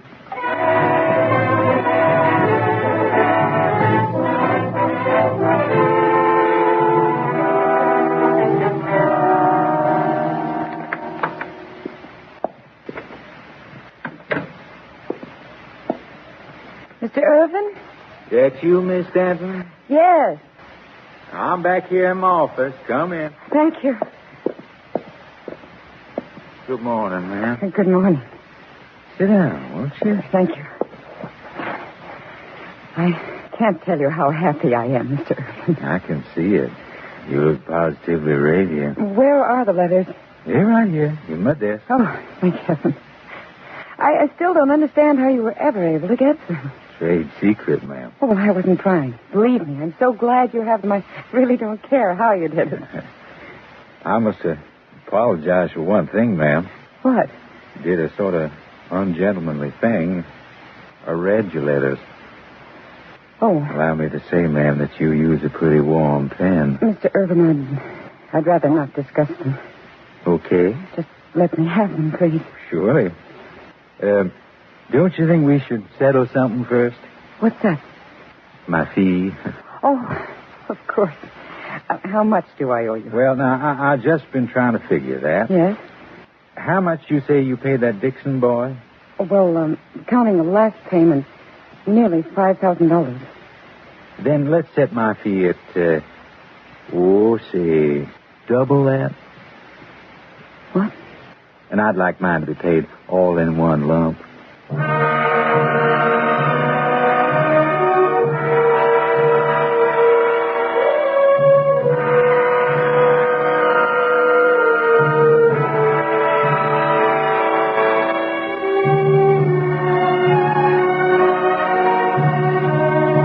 Blackmail knows no geography. And it is extremely possible that some one of you listening to this program tonight is currently a victim of a vicious blackmailer. Perhaps you have done nothing worse than the victim in tonight's case. Or perhaps you have committed a crime which is as yet undiscovered by the police. In either event, your FBI has the same bit of advice. Don't allow yourself to be blackmailed. Go to your local police. Whatever wrong you have committed will be given the full understanding of the law. And the fact that you have confessed of your own free will must stand in your favor when judgment is passed. You are digging a bottomless well when you allow the blackmailer to milk you. And you are also allowing him to go on to other extortions. If you are one of these unfortunate victims, put an end to your fears and to your blackmailer's career. Call your local police tonight. Tonight's file continues at the FBI field office. Special Agent Jim Taylor is just approaching his desk. Jim, I've been looking for you. Oh, hello, Andy. I've been pretty busy these last few hours. Anything to do with Dixon? Yes, very much so. Dixon's dead. Well, what happened? He was murdered. What? And his body was found about 2 hours ago over in National Park. That's government territory. Yeah, I know. I've just been out there. What's the story? Well, he'd been shot through the head and hastily buried in a shallow grave. His body might have been there for weeks, but for the fact that a group of hikers stumbled across the grave this morning. You examined the body? Yeah. Found any clues? Several. One of them was rather important. What was that? Well, there are indications that Dixon had been in a fight before he was shot. His face was bruised, and clutched in his hand were several strands of red hair. Didn't you say he had been seen in the hotel lobby last night with a red-headed man? Yeah. It's pretty safe to assume that he was the killer. But unfortunately, there are plenty of people in this town with red hair. Yeah. I've arranged for an artist to question the hotel clerk, however, see if he can put some sort of picture together from his description. Good. There's one other lead that might tell us something more about the redhead. What's that? Well, I found a hat check in Dixon's pants pocket. Had number 23 on it, nothing else. Now, he was drinking last night. He could have left his hat somewhere en route, or else he could have forgotten to present the check. Willie Carroll has most of the nightclub hat checking sessions in town. Yeah, I know. I've already sent the check over to his office to see if he could determine in what club it could have been used. What else did you find, Jim? There's an envelope in Dixon's inside pocket. Had the initials AMS monogrammed on the flap. AMS? I believe that could be the woman he phoned, Arlene Stanton. Oh, yeah, of course. Anything in the envelope? No, it's empty. But there are ridges that indicated that at one time it could have contained a large number of bills, money. Jim, Dixon was a blackmailer, wasn't he? I know what you're thinking, Andy, and I agree. She could very easily have been one of Dixon's victims. In fact, I'm going over there right now and find out.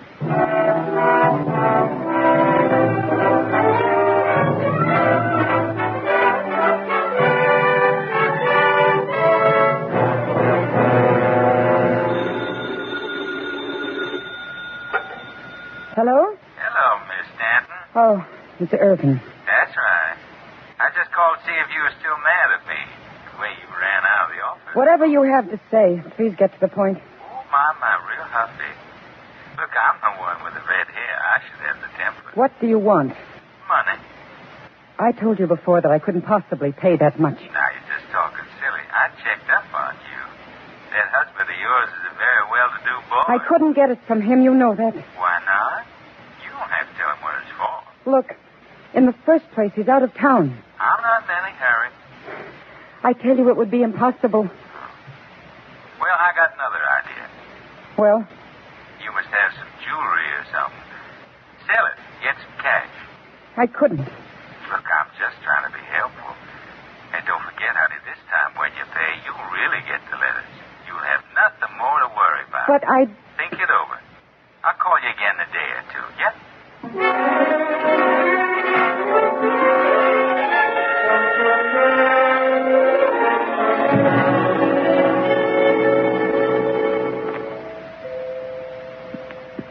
Just a minute. Mrs. Stanton? Yes. Mrs. Stanton, my name is Taylor. I'm a special agent of the FBI. Here are my credentials. Oh. May I talk to you for a few moments, please? Oh, yes. Come in. Thank you. What did you want? Well, I came here to find out if you knew a man named Matt Dixon. No. No, I don't.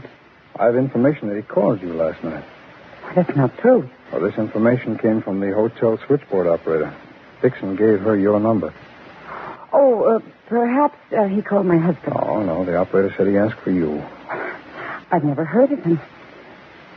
Look, what's this all about?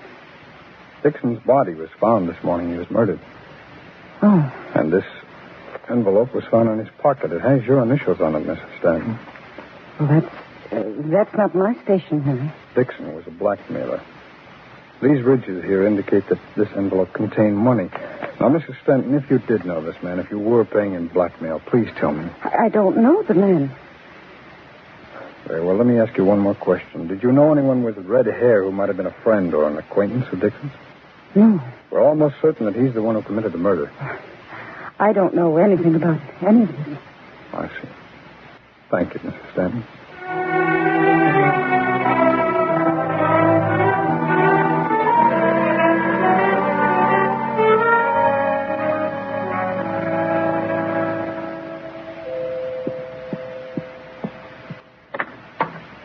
Hello, Miss Stanton. It's you. Yeah?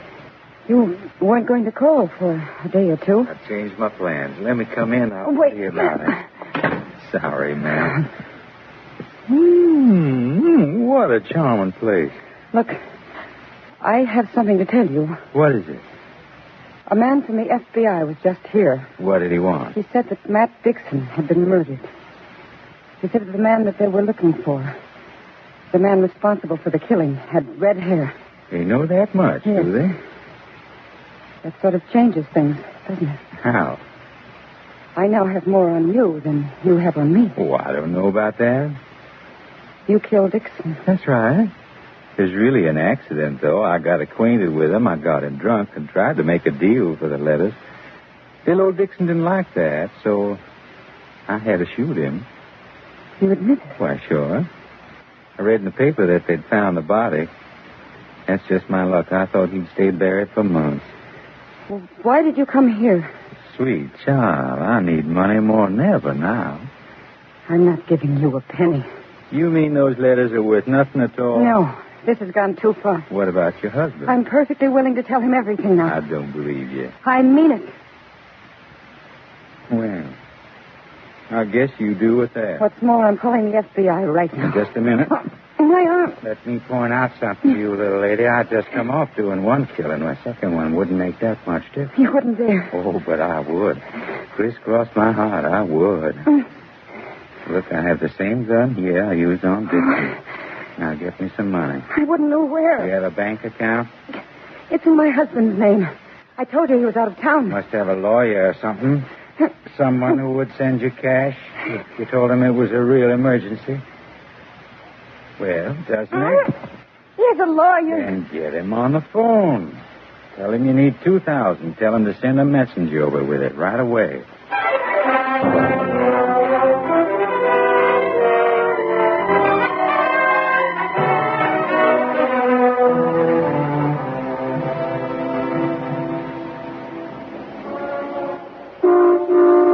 Andy? Oh, hello, Jim. Slide in, Andy. Right. I asked you to meet me here in front of the office, save us time.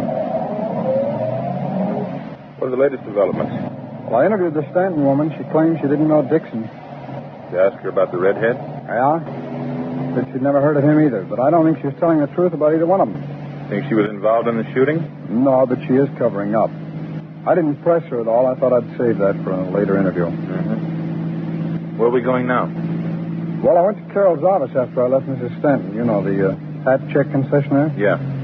He identified the hat check as the one that was used at the 2 o'clock club. I went to the club and interviewed the hat check girl. She remembered both Dixon and the redhead. Do you know the redhead? Oh, she'd never seen him before. She said that Dixon was very drunk and disorderly. They had to throw him out of the club. Redhead went with him. In the excitement, both of them left their hats. That's a break. Yeah. Oh, they're right there in the back of the car. Oh. The one belonging to the redhead had several strands of hair in it. The initials are that W.I. Wow. We're heading to the store now where he bought the hat.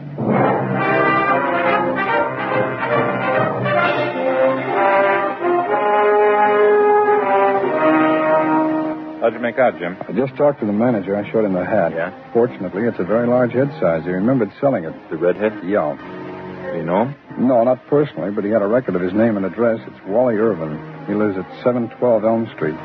I called the office. They checked the file. He's an old-time extortioner. Let's get right over there.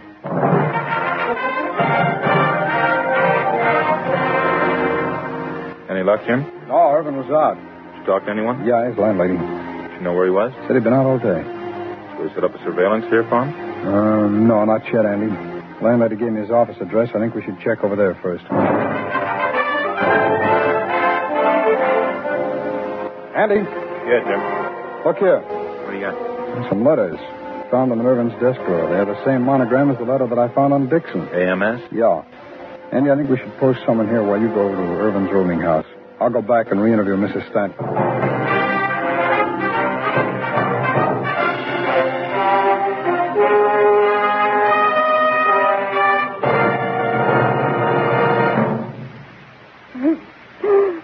Please, ma'am, stop crying, will you?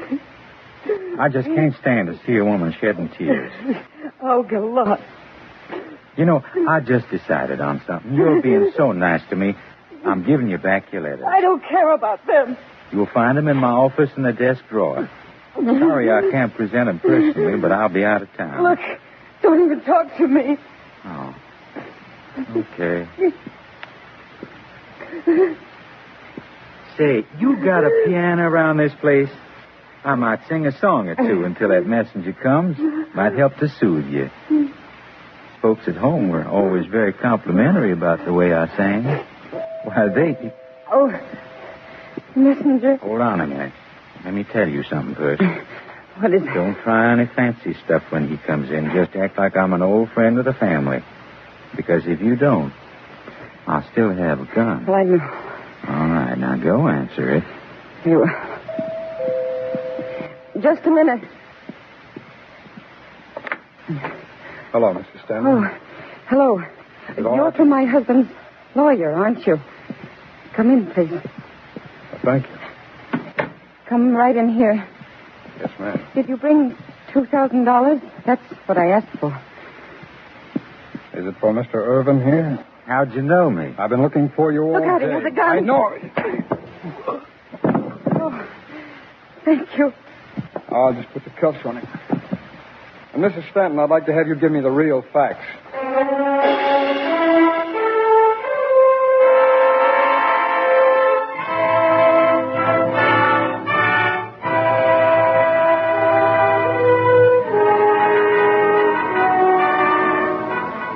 Wally Irvin was prosecuted for murder on a government reservation, found guilty and sentenced to be executed. With this conviction, your FBI was able to close another case involving murder and extortion, two of the most serious crimes in the federal code of law. But these crimes and others like them will continue to be committed so long as the general public retains its present apathy regarding the very serious and dangerous rising tide of lawlessness. You, the decent citizen listening to this program tonight, can do something about this if you want to take the trouble. The biggest step you could take in the right direction would be to join with your fellow citizens in seeing to it that you have a strong, an alert, and above all, a politically unhampered local police force. Your FBI will always be available as a final bastion against crime. But your first line of defense against the criminal army in America today is in your hometown. And the stronger you make your local police force, the better your protection will be.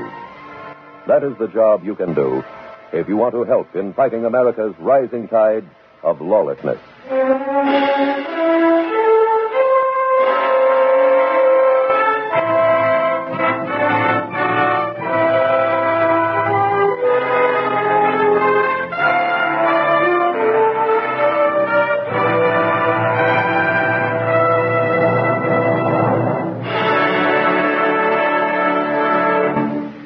Productivity is a two-edged sword in the defense of America's economic system.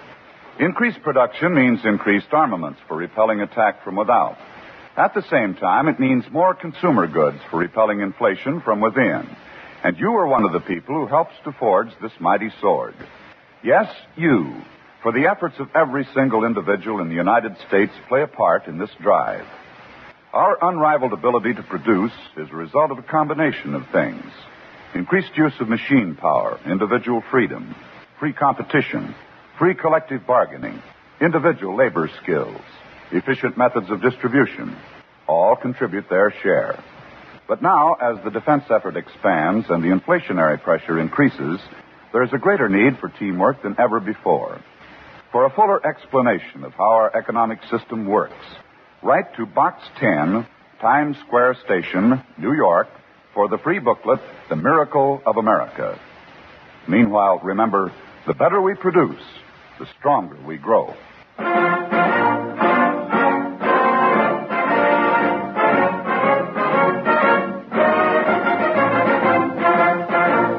The incidents used in tonight's broadcast are adapted from the files of the Federal Bureau of Investigation. However, all names used are fictitious, and any similarity thereof to the names of places or persons, living or dead, is accidental. Tonight, the music was composed and conducted by Frederick Steiner. Your narrator was William Woodson, and Special Agent Taylor was played by Stacy Harris. Others in the cast were Whitfield Connor, Georgia Ellis, Bill Johnstone, and Barney Phillips. Bill Spargrove speaking. With tonight's transcribed program, we conclude the present series of This Is Your FBI, a Jerry Devine production. Stay tuned for the adventures of Ozzie and Harriet. There's fun for the whole family when Ozzie and Harriet come your way next.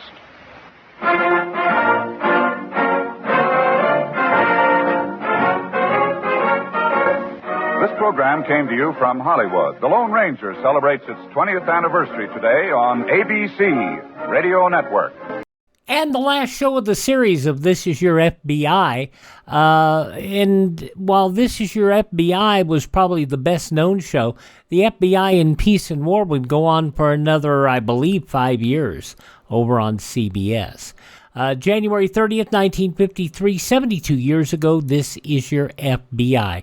If you'd like to support our show, go to classicradio.stream.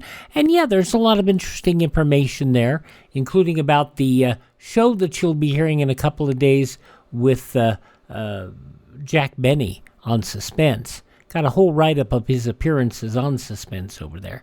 We also have other information that you can find interesting, including all of our information that we have found over the years that you might find interesting about civil defense, home shelters, and the Survive All shelter. That's all there. And you can also, there's some things to purchase, or you can just buy me a copy, just straight send me some money. That's at classicradio.stream. Okay, up next here, Quiet Please, starring Ernest Chappell and the Northern Lights.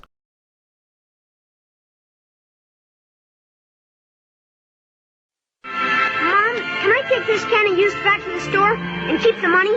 Why, yes. But what made you think about doing that all of a sudden? Well, heck, Mom. They got a big sign in the store about it. They're paying real money for this used fat now. Yes, you may be surprised at how much dealers are paying for used fats these days. It soon counts up. You see, used fats are still needed very much. This country and the whole world are still short of oils for making soap and other industrial products. So whether you let Junior keep the change or use the money to cut down your grocery bills, it pays to save every drop of used fat. Before Arch Oboler on Lights Out, the man who created the show was Willis Cooper. He went to Hollywood and handed the show over to Arch Oboler, wrote some screenplays, did a lot of other writing out there, and then created Quiet Please, a very, very unusual show. Ernest Chappell, very, very soft-spoken in much of the show, although he could raise his voice.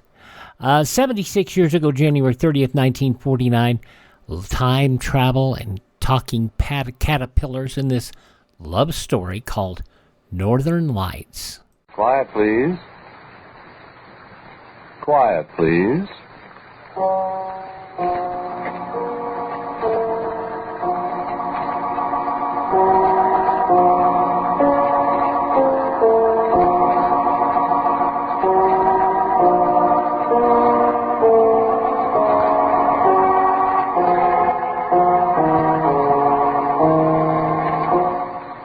American Broadcasting Company presents Quiet Please, which is written and directed by Willis Cooper, and which features Ernest Chappell.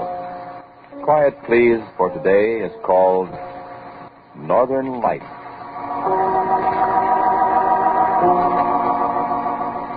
This is a story about the temporal displacement of mass. It is also a story about teleportation. Do you know what those terms mean? No, I didn't think you did, but you stay right where you are, my charming friend, and you're quite likely to find out. You just stay right there and listen. I'll tell you everything you want to know. And maybe a couple of things you're not terribly anxious to know.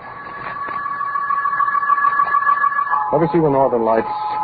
Aurora Borealis is their right name. You don't see them very often below the 50th parallel of latitude in this country, but up in northern Minnesota and Canada, upper New York, places like that, they're quite common of a winter night. If you've seen them, you know what they look like. If you haven't, there's no use my trying to describe them. Sometimes they fill a whole northern sky with waves of color, like a fire burning way beyond the horizon. Sometimes they're just long streamers of fire filling up the whole sky.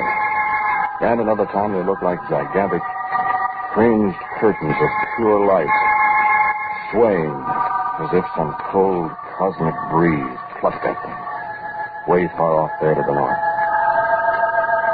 And you can hear them, too, sometimes. Well, maybe not exactly hear them, but there's a sound, a humming, a crackling somewhere inside your head. And there are times when you'd swear it's a voice talking to you, talking in some kind of strange language you can almost understand, filling your whole being with a kind of desperate, inescapable terror. You know what I mean? At night, in the cold night, voices talking and saying things to you that you can almost understand, filling the night sky with signs and portents of inescapable terror. And nobody in the whole world knows what they are, nobody in this world at least, except me. And after I get done talking to you, you'll know too. And you won't be happy. Let me show you something now. This is from a recording I made on, December 13th, 1948, a little more than a month and a half ago. I started the recorder while Norman and I were just about finished with our work that afternoon here in the laboratory. I just set the microphone on top of the file cabinet there and turned on the machine. Listen, I'm going to play it back for you. The quality isn't so very good, but you can recognize my voice and Norman's, I think. Here. I got the call rewound now, I guess. Ready to test it? How can I test it when I thought I just got it rewound? Hurry up. It's almost 6 o'clock. Yeah. Well, it's dark and I didn't realize the time. Hurry up. I'm hurrying. Be a display tonight, you suppose? How do I know? Been a display the last 3 nights. Well, I was a dinger last night, wasn't it? Yes, the machine wasn't ready. Hey, listen now, do you think you can do better than I can? Ouch! What's the matter? Oh, I stuck my finger. Where'd you put the copper sulfate? Up above the sink. Huh? I got it. What are you doing? Testing the coil. How's it? Oh, it looks okay. Hey, wait a minute. Yeah, it's okay. I'll be right with you. Hook it up. What are you going to send? You try my cigarette lighter. That will work anyway. I won't miss it if we don't get it back. I don't know how the thing will work when the northern lights aren't shining. Maybe they are shining. Turn off the room light. Let's see. All right. Pretty early, I guess. What's the matter? Hey, look. Early tonight. Oh, boy, that's fine. The whole sky. Look, blue and yellow. See, I never saw those long fringes. Is that what it's saying? What's that? You turn on the recorder? Yep. Yeah, it's turning over. Let's see. Now is the time for all good men to come to the aid of their party. Leave it alone. You about ready now? What's funny about the aurora? Northern Lights? Listen to this What's thought funny? closely, friend. Oh, I don't know. Remember what I told you. You can almost hear the darn things. Not hear them, I mean, but it's kind of like somebody talking to you in a language you can almost understand. I don't know. I mean, you ever notice it? Sure. High frequencies, I guess. Something. Awful lot we don't understand. Look, you go over there at the recorder and talk into the mic. Talk what? Well, just describe what happens for the record. I'm no announcer. I know you're not, but just say what you see so we'll have an accurate record. Okay. Now? Go ahead. This is an experiment in the temporal displacement of a solid object.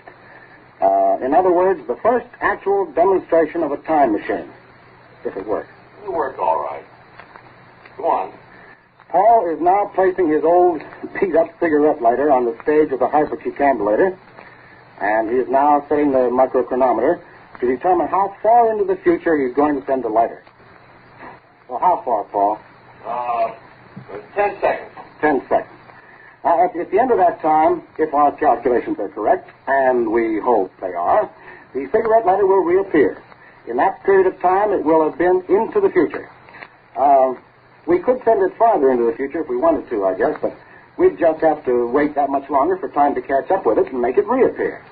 But 10 seconds, well, I mean, we can prove our point by sending it 10 seconds into the future just as well as 10 years ahead, and this way we don't have to wait so long. Hey, how am I doing, Paul? Now go into your commercial.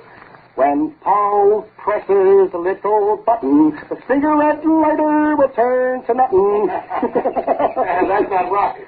It'll be here, but it'll be 10 Now, seconds. listen closely, please. Yeah. Well, now, What's going to happen? Mr. Paul McGillicuddy, a famous mad scientist, is about to press the big old button and send his lighter into the future. You ready, Paul? Here we go. Stand by. Look, noise. By golly, it is gone. It just disappeared. Bang, like that. Suppose you want to close the mic balls over to record. Yeah. There isn't a sign of the lighter. The little stage on which Paul placed it is empty, and it should appear again in just a second if it really did work. 3, 2, 1. It's back! Hey, it's back, Norm! It worked. We made it. Oh, man, let's see if it's all right. Oh, now what? Oh, the lighter. Oh, it's cold, Paul. Ooh, here. Take it, Paul. Take it. Oh, it's freezing cold. What do you know? This darn thing's like a piece of ice. Now, where the dickens do you suppose it's been in that campsite? No, wait, friend. No, That's not the payoff yet. Only in the future. Listen. Time's caught up with it. It's back, but... Hey, Paul, look. Where did that come from? What? There on the stage where the lighter was. Where'd that come from? In the middle of winter. What is it? It's a caterpillar, Paul. A brown and black caterpillar. Well, where do you suppose it came from? Well, it wasn't there. I'll tell you where it came from, Paul. What? It came from the same place where the cigarette lighter went. What are you talking about? Well, feel it, Paul. Feel its fur. See? It's as cold as ice, too. A caterpillar. A little brown and black caterpillar, the kind they call woolly bears. You know, larva of the tiger moth, the Icea Isabella. In the dead of winter and as cold as ice. Where did it come from? Huh? You want to know. Incidentally, you know, the old-timers say that the woolly bear caterpillar is a weather prophet. If the brown bands on his fur are narrow, there's a severe winter ahead. If they're wide, it's going to be a mild winter. Maybe. This one, you could hardly see the brown bands. Tough weather ahead, that's what the old-timers would say. But where'd she come from? She wasn't there when we put the cigarette lighter on the stage. When time caught up again, there she was. She? Sure, Isabella. I see her. Isabella. George, you remember? Well, she was wiggling happily when she arrived from somewhere in the future. But as she warmed up, she seemed to go into a trance, almost a death-like trance. So Norman said, put her in the deep freeze. Maybe she'll come to again in the cold. So we put her in the deep freeze. And in half an hour, when we looked in at her, she was wiggling happily. At 10 degrees below zero, friend. Can you tie that? My goodness, she should have been frozen solid. Well, nothing special happened for a couple of days. That, you remember, was a month and a half ago, December 13th, 1948. Where were you on the night of December 18th? Saturday night, a week before Christmas. I'd been Christmas shopping in the afternoon, I remember. I came back to the laboratory to check up on some stuff, and Norman was there, fiddling with things. Hi, Norm, I said. How's Isabella? You know something funny, Paul? What's the matter with you? Oh, me? You look so pale. You sick? Eat something disagreed with you? Paul, Isabella's singing. Singing what? Isabella's singing? You're dotty. She's singing. The caterpillar's singing. Not tap dancing, I hope. I'm not kidding you. Oh, cut it out. Open the deep freeze and listen. You been at the C2H50H? I haven't had a drink since Thursday night. Well, now, what? Open the deep freeze and listen. No kidding? No kidding. Well, we don't know where she came from. I won't be surprised at anything. Hello, Isabella. Don't do that. What's the matter? Afraid she'll answer me back? Well, I don't know what. Hello, Isabella. I hear you singing. I told you. I don't hear anything. Now, listen, Paul. I haven't lost my button. I've been hearing it all afternoon. I couldn't figure out what was doing it, and then I noticed it was louder alongside the deep freeze here. So I opened it up and stuck my head inside, and it was coming from her. Yeah. What does it sound like, Norm? Well, I don't know. I mean, it's kind of like A-E-I.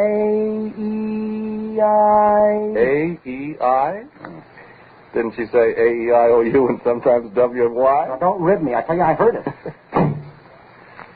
I think you better take a Christmas vacation, Norm. I'm not. I know, kid, I know, but listen, we've been playing around with some pretty deep cosmic secrets, you and me. We've managed temporal displacement, which nobody in the world has ever done, see? Maybe we both need a rest. You know what I think, Paul? What? I think we've managed teleportation, too, and we don't know it. Teleportation? You mean like Charles Fort talks about? I mean transporting tangible objects from one place to another without any mechanical means. Electronically? I don't know, Paul. All I know is that cigarette lighter was someplace where it was awful cold. And it wasn't cold here in this room. Well... And where did that caterpillar come from? I don't know. It came from wherever that cigarette lighter went, Paul. But where? I don't know, somewhere. And you know what? I'm going to find out where it came from. You are? And how, may I ask you? I'm going to modify this gadget of ours, this hypercucambulator, so it'll carry a man.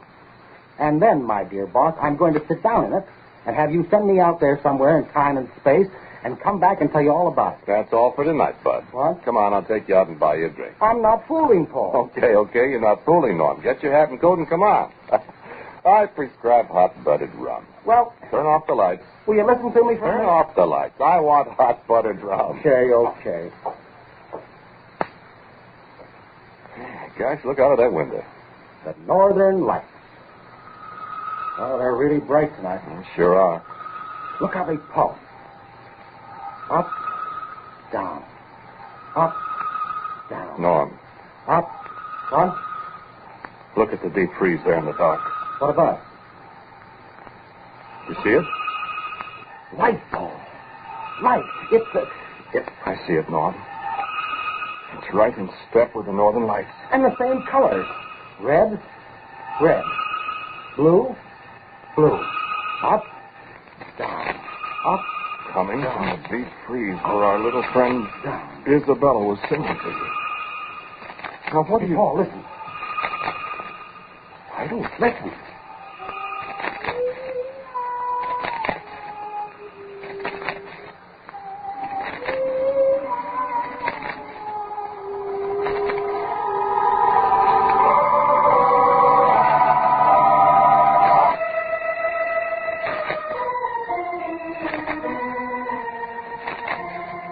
We never did get that hot-blooded rum.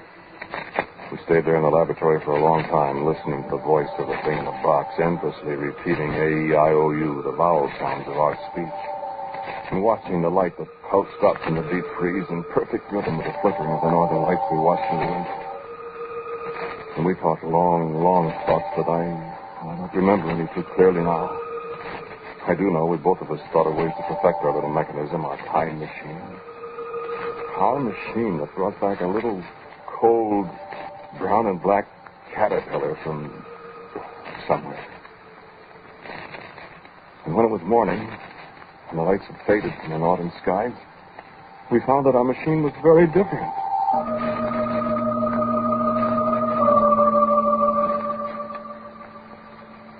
The stage where we found the caterpillar was larger now. I had only a vague recollection of what had happened in the night. I said to Norman, I said, what did we do last night? I don't know for sure, Paul. Could we rebuild that thing? Make it larger? I don't know.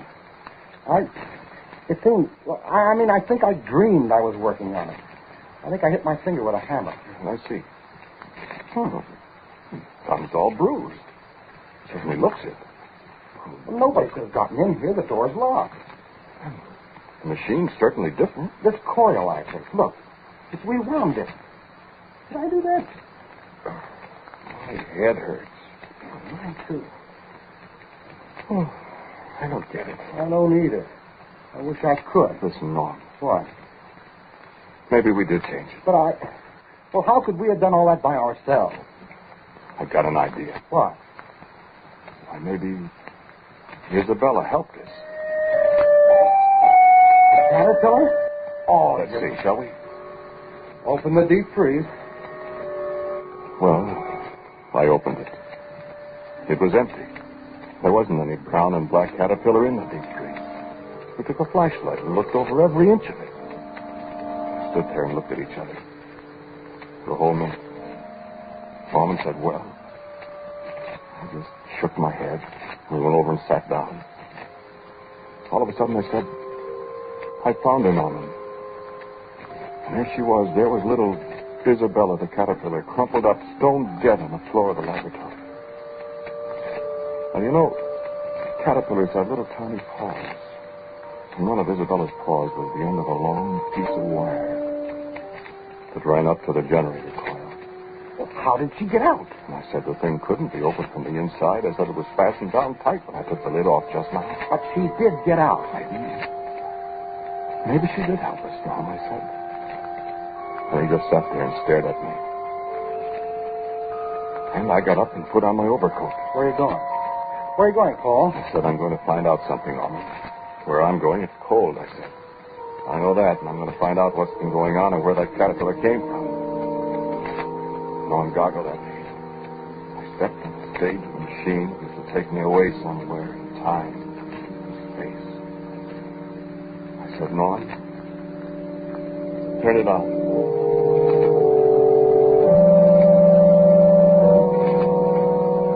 Finally, he reached over and touched the switch. He didn't say a word. And I braced myself.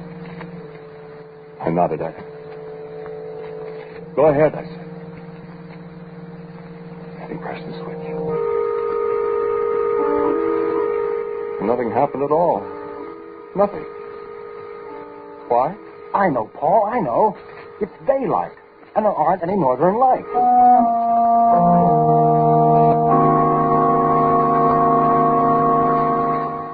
Well, it was just as well. So I had a chance to think about it a little, and I realized that just an overcoat wouldn't do me any good where I might be going. And so when it was dark night again and the northern lights were flickering and dancing in the sky, I put on a high-altitude aviator's suit that had its own source of heat supply. Norman shook his head as I got back on the stage. Nodded for him to press the switch.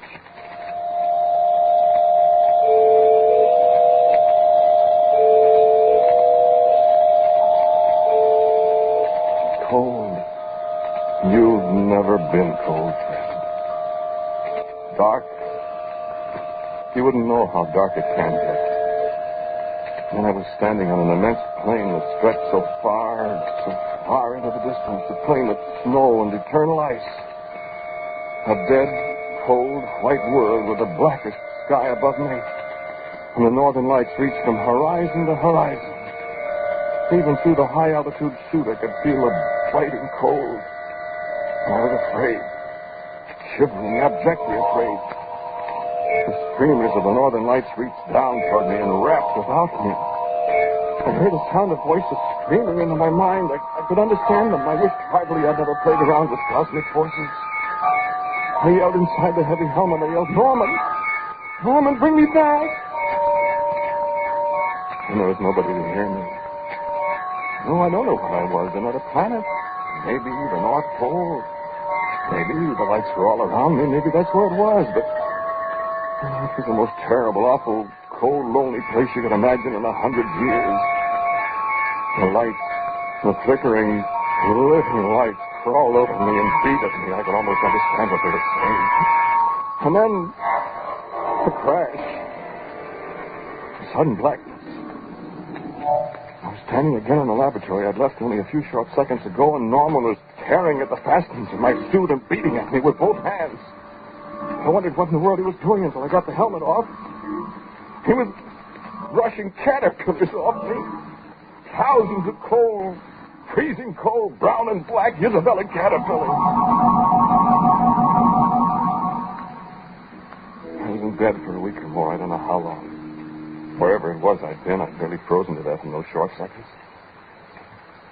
And at last, I was able to come back to the laboratory. I sat there that night with Norman. And outside the windows, the northern lights were brighter than they'd ever been before. Purple, green, yellow, black lights even. And there was a new rhythm tonight. A kind of code. Almost words. Thoughts. Not quite formed, and yet curiously disturbing. Norman, though, didn't seem to be as disturbed as I was. He just sat quietly and looked at me. Where did those caterpillars come from, Paul? I don't know. Where I was, that's all I know. Did they attack you, or? I don't know. They came from the lights. The lights? The northern lights. Where are they, Norman? The caterpillars? Yes. Where are they? In the deep freeze, where Isabella was. Poor Isabella. What's the matter with you, Paul? I'm listening. Listening to what? Don't you hear them? I don't hear anything. Don't you? I don't hear anything. Well, listen. Listen. I don't hear anything. Turn on the recording machine. I want to see if we could pick up their voices. There isn't anything. Turn it Paul. on. Turn it on. I want a recording. Quick. Quick, Norman. They're talking to us.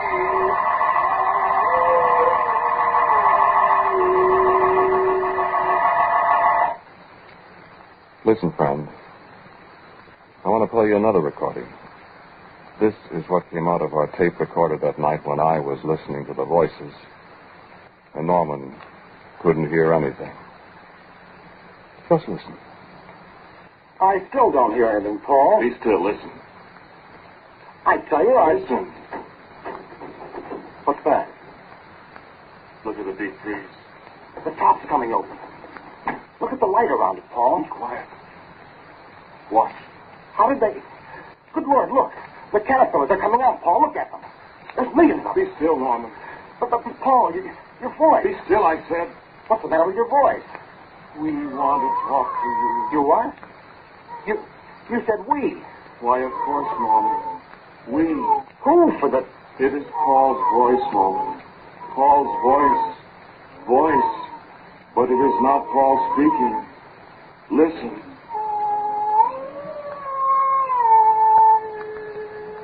We speak to you. Paul. Not Paul. We, the people of the lights. We from the cold. We are speaking to you with Paul's voice. I tell you that... Paul's voice will tell you what to do when the time comes, Norman. We go to the machine now. Paul's mind is ours for a little time now. We go to the machine that brought us to your world from the world of the lights. Who are you? Who? The people of the lights. To take over this world of yours. Only this world of yours is so hot. We must have the cold world, and we know how to make it cold. What's the matter, Paul? Paul! So hot. No. Quick, Norman. Turn on the machine. Send us to places in your world. No, our world. Hurry. So hot. Hurry. So hot. Paul! Hurry. Turn on the machine.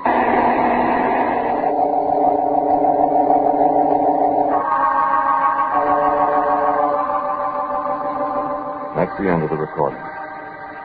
No, I don't know. I don't have any recollection of it at all. But the recording's there, isn't it? That must be what happened. Anyway, when I woke up, Norman was gone, and there were no caterpillars in the place here. And our machine that took people and things away into time and space, was wrecked. I don't know what became of it. You heard what I said about my voice. They're going to take over this world and make it a cold world, like the one they came from. Whatever that is. And wherever they went. No, I don't know where they went, where the machine sent them. I do have ideas. Yes. Pretty cold. It's freezing in here. And just for example, you read the papers? Look at the newsreels. Did you see the pictures of the snow in Los Angeles? In subtropical Los Angeles, where it hasn't snowed for so many years? I wondered about it, too.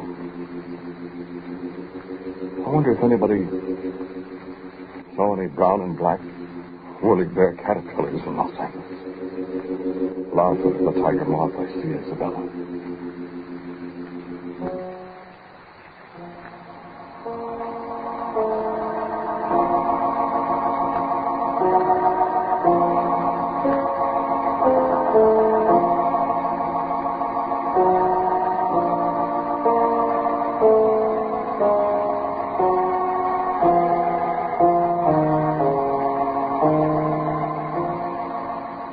The title of today's Quiet Please story is Northern Lights. It was written and directed by Willis Cooper. The man who spoke to you was Ernest Chappell. And my laboratory assistant, Norman, was played by Dan Sutter.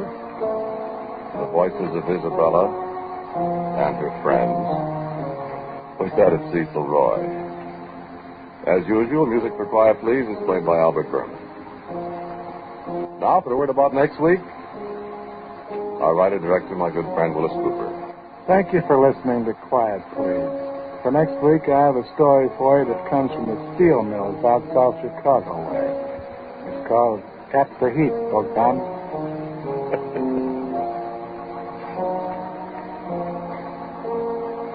And so, until next week at this same time, I am quietly yours, Ernest Chappell. And now, a listening reminder. How are your predictions of things to come? What's your batting average? Compare your average with the man who has made predicting his business. Listen to Drew Pearson tonight on ABC. This is ABC, the American Broadcasting Company. Told you it was a strange show. 76 years ago, January 30th, 1949, Quiet Please, here on Classic Radio Theater with Wyatt Cox. Wait, what's that? Up in the sky. Is it a bird? Is it a plane? Or is it Superman?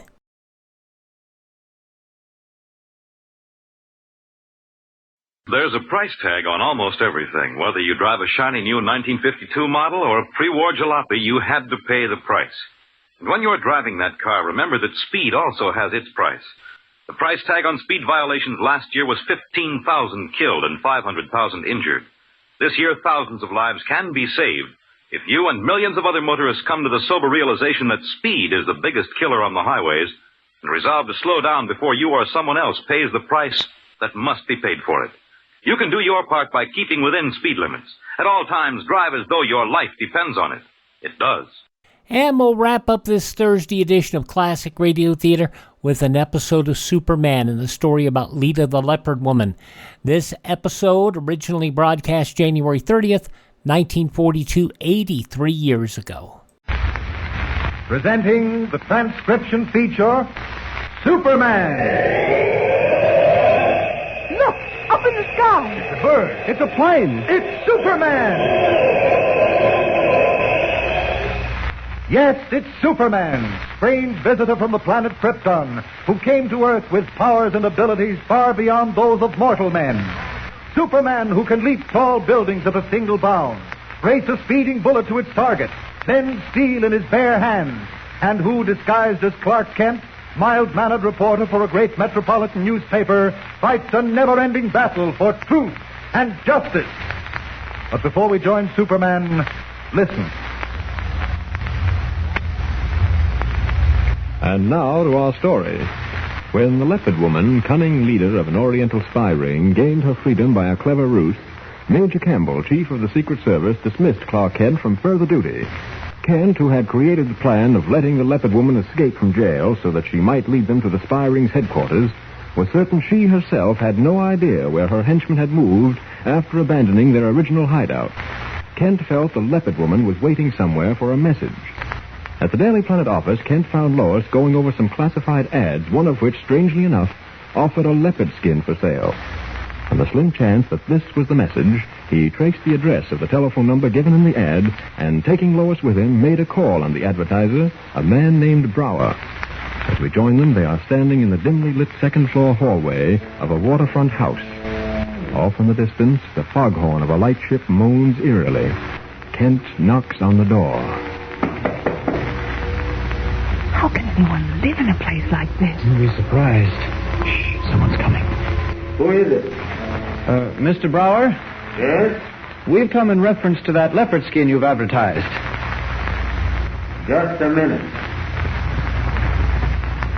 Taking him an awfully long time to open that door.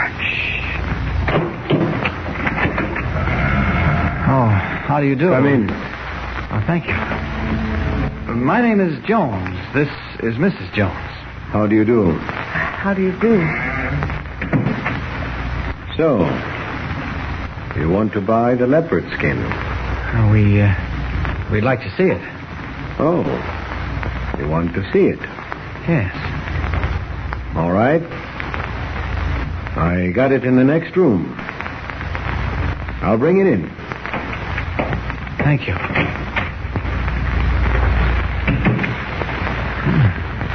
Strange bird, isn't he? Clark, I don't like this. There's something fishy about this place. It's the salt air blowing in from the ocean. Oh, don't be funny. I'm not being funny. This house is practically in the water. Please, Clark, let's get out of here. I'm getting nervous. If I had... No. Clark, the door behind you. Yes, Mr. Kent, the door behind you. I'll close it now. There seems to be a draft. You can put that gun away. I feel much more comfortable with it in my hand, if you don't mind. Won't you be seated, you and Mrs. Jones? I'm sorry we haven't more comfortable chairs, but there hasn't been time to furnish the house. You understand, I'm sure. I understand perfectly. Yes, of course. You're a clever young man, Mr. Kent. Clark, Must she point that gun at us? Don't worry. I have a very steady hand. Is she the leopard woman? Yes, little one. I am the leopard woman. Well, now that we walked into your parlor, what's the next move? A very sensible question, Mr. Kent. The next move is mine. What's it going to be? I haven't decided yet. Until I do, you will be my guest. Excuse me. Brower? Yes? We will have 2 guests, Brower. Mr. Kent and his charming companion. They have no further interest in a leopard skin, but will spend the night with us. Down below? Yes, I should think so. This is an old house, Mr. Kent. In years gone by, it was owned by a sea captain, a slave trader. In the basement, he built a large, well-constructed cell to house his slaves until it was time to ship them to the market. There are no beds, but I have already arranged for mattresses to be placed on the floor. Oh, that's very kind of you. Don't mention it.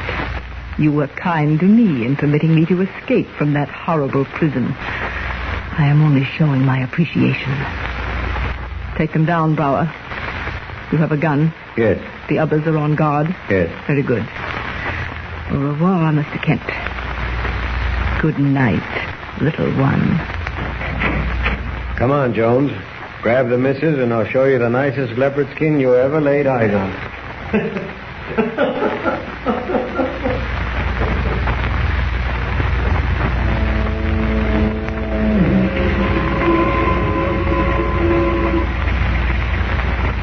Clark, it's so damp down here. Don't worry, Lois. We won't be here long. You keep saying that, but how can we get out? The bars across this cage are an inch thick. I can get you out any time I want to. Well, why don't you instead of talking about it? What was that? Nothing. I know what it was. It was a rat. Don't be silly. Oh, the place is probably full of them. Oh, why did I ever let you get me into this? I'm such a fool. Lois, please, get a grip on yourself. We're working for the government now. These people are spies, espionage agents. They're a menace to the country's welfare. We've got to stick it out until we learn more about them, how they're operating. And then what? Well, then we'll round them up. Oh, just like that. You'll throw out your chest and walk right through those iron bars. Superman. I never said I'd walk through the iron bars. You'll squeeze through them. Well, now you're being silly. Well, maybe it sounds silly to you, but I'm cold and damp and... Oh, dear, what's the... Oh, there goes another rat. Won't be long before they decide to come in and sample us. Clark? Clark? What is it? Why didn't you answer me? I can't see a thing in this pitch blackness. Where are you? Right here at the bars. What are you doing? I'm listening. Shh. For a moment, Clark Kent steps into the role of Superman. And making use of his amazing sense of hearing, listens in on a conversation emanating from the floor above. A conversation that could be heard by his ears alone. Have you had time to assemble the radio apparatus? No. Well, do that as quickly as possible. We must make contact. When did the last report go out? The day before yesterday. Assemble the radio and let me know the moment it is ready. Okay. Clark, what are you listening to? I thought I heard voices. Rats, that's what you heard. Listen to them like a herd of elephants. Why don't you try sleeping, Lois? Go to sleep. Not on your life. At least you can lie down. On what? Here's a mattress. No, thanks. I want to be as far away from the floor as possible. Shh, quiet. Someone's coming. If it's Madam Leopard Woman, just let me... Quiet, Lois.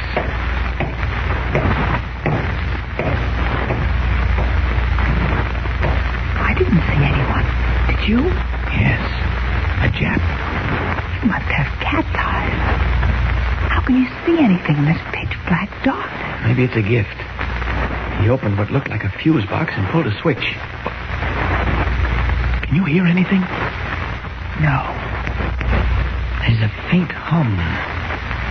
Wait a minute. Now where are you going? Just listening. Shh. What do you expect to hear? Please, Lois. Once again, making use of Superman's amazing sense of hearing, Clark Kent picks up the voices of the leopard woman and her henchman Brower. What reports have we on the movement of ships? Only one report. An oil tanker sailed from here yesterday morning. Do we know its approximate position? Yes. 70 miles due east. How large a ship is it? 9,000 tons. Flying what flag? United States. What is the ship's name? The Miramar. Make contact with the U-27.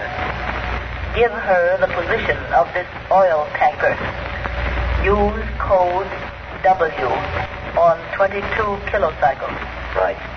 Clark, Just a minute, Lois. what in heaven's name do you expect to hear? I've heard plenty. We've got to get out of here in a hurry.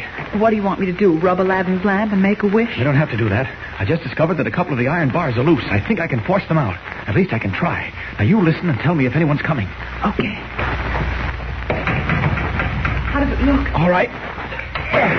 There goes one. Huh? It's number 2. I think we can squeeze through now. Come on. All right, now, just take it easy. Okay. Careful. There. I'm through. Can you make it? Yep. There we are. Now, how do we get out of this basement? Up those steps. There's a rear door. I noticed it when we were brought down here. Now, be as quiet as you can. Okay. Careful. Open the door gently. Oh, we're lucky. The fog's like pea soup. Certainly feels good to get out of that dungeon. Come on, we haven't time to talk. I've got to put you into a cab. Where are you going? Never mind. You get to Major Campbell's office as fast as you can. Tell him about this place. Have him raid the house and round them all up. Oh, there's a taxi in front of that diner. But, Clark... Do as I say, Lois. Now, here, get in. Municipal building driver, as fast as you can make it. Clark! Come on.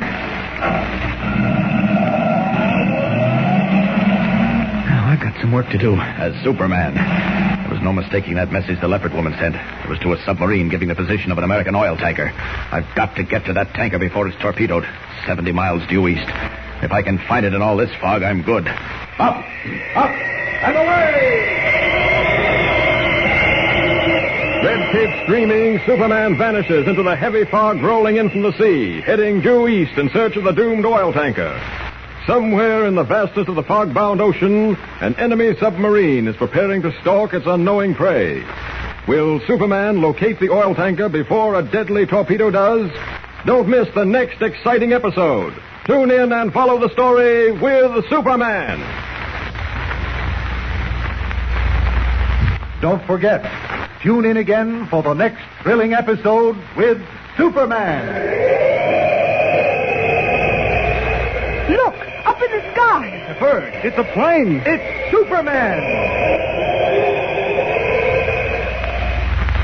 83 years ago, January 30th, 1942, Superman here on Classic Radio Theater with Wyatt Cox.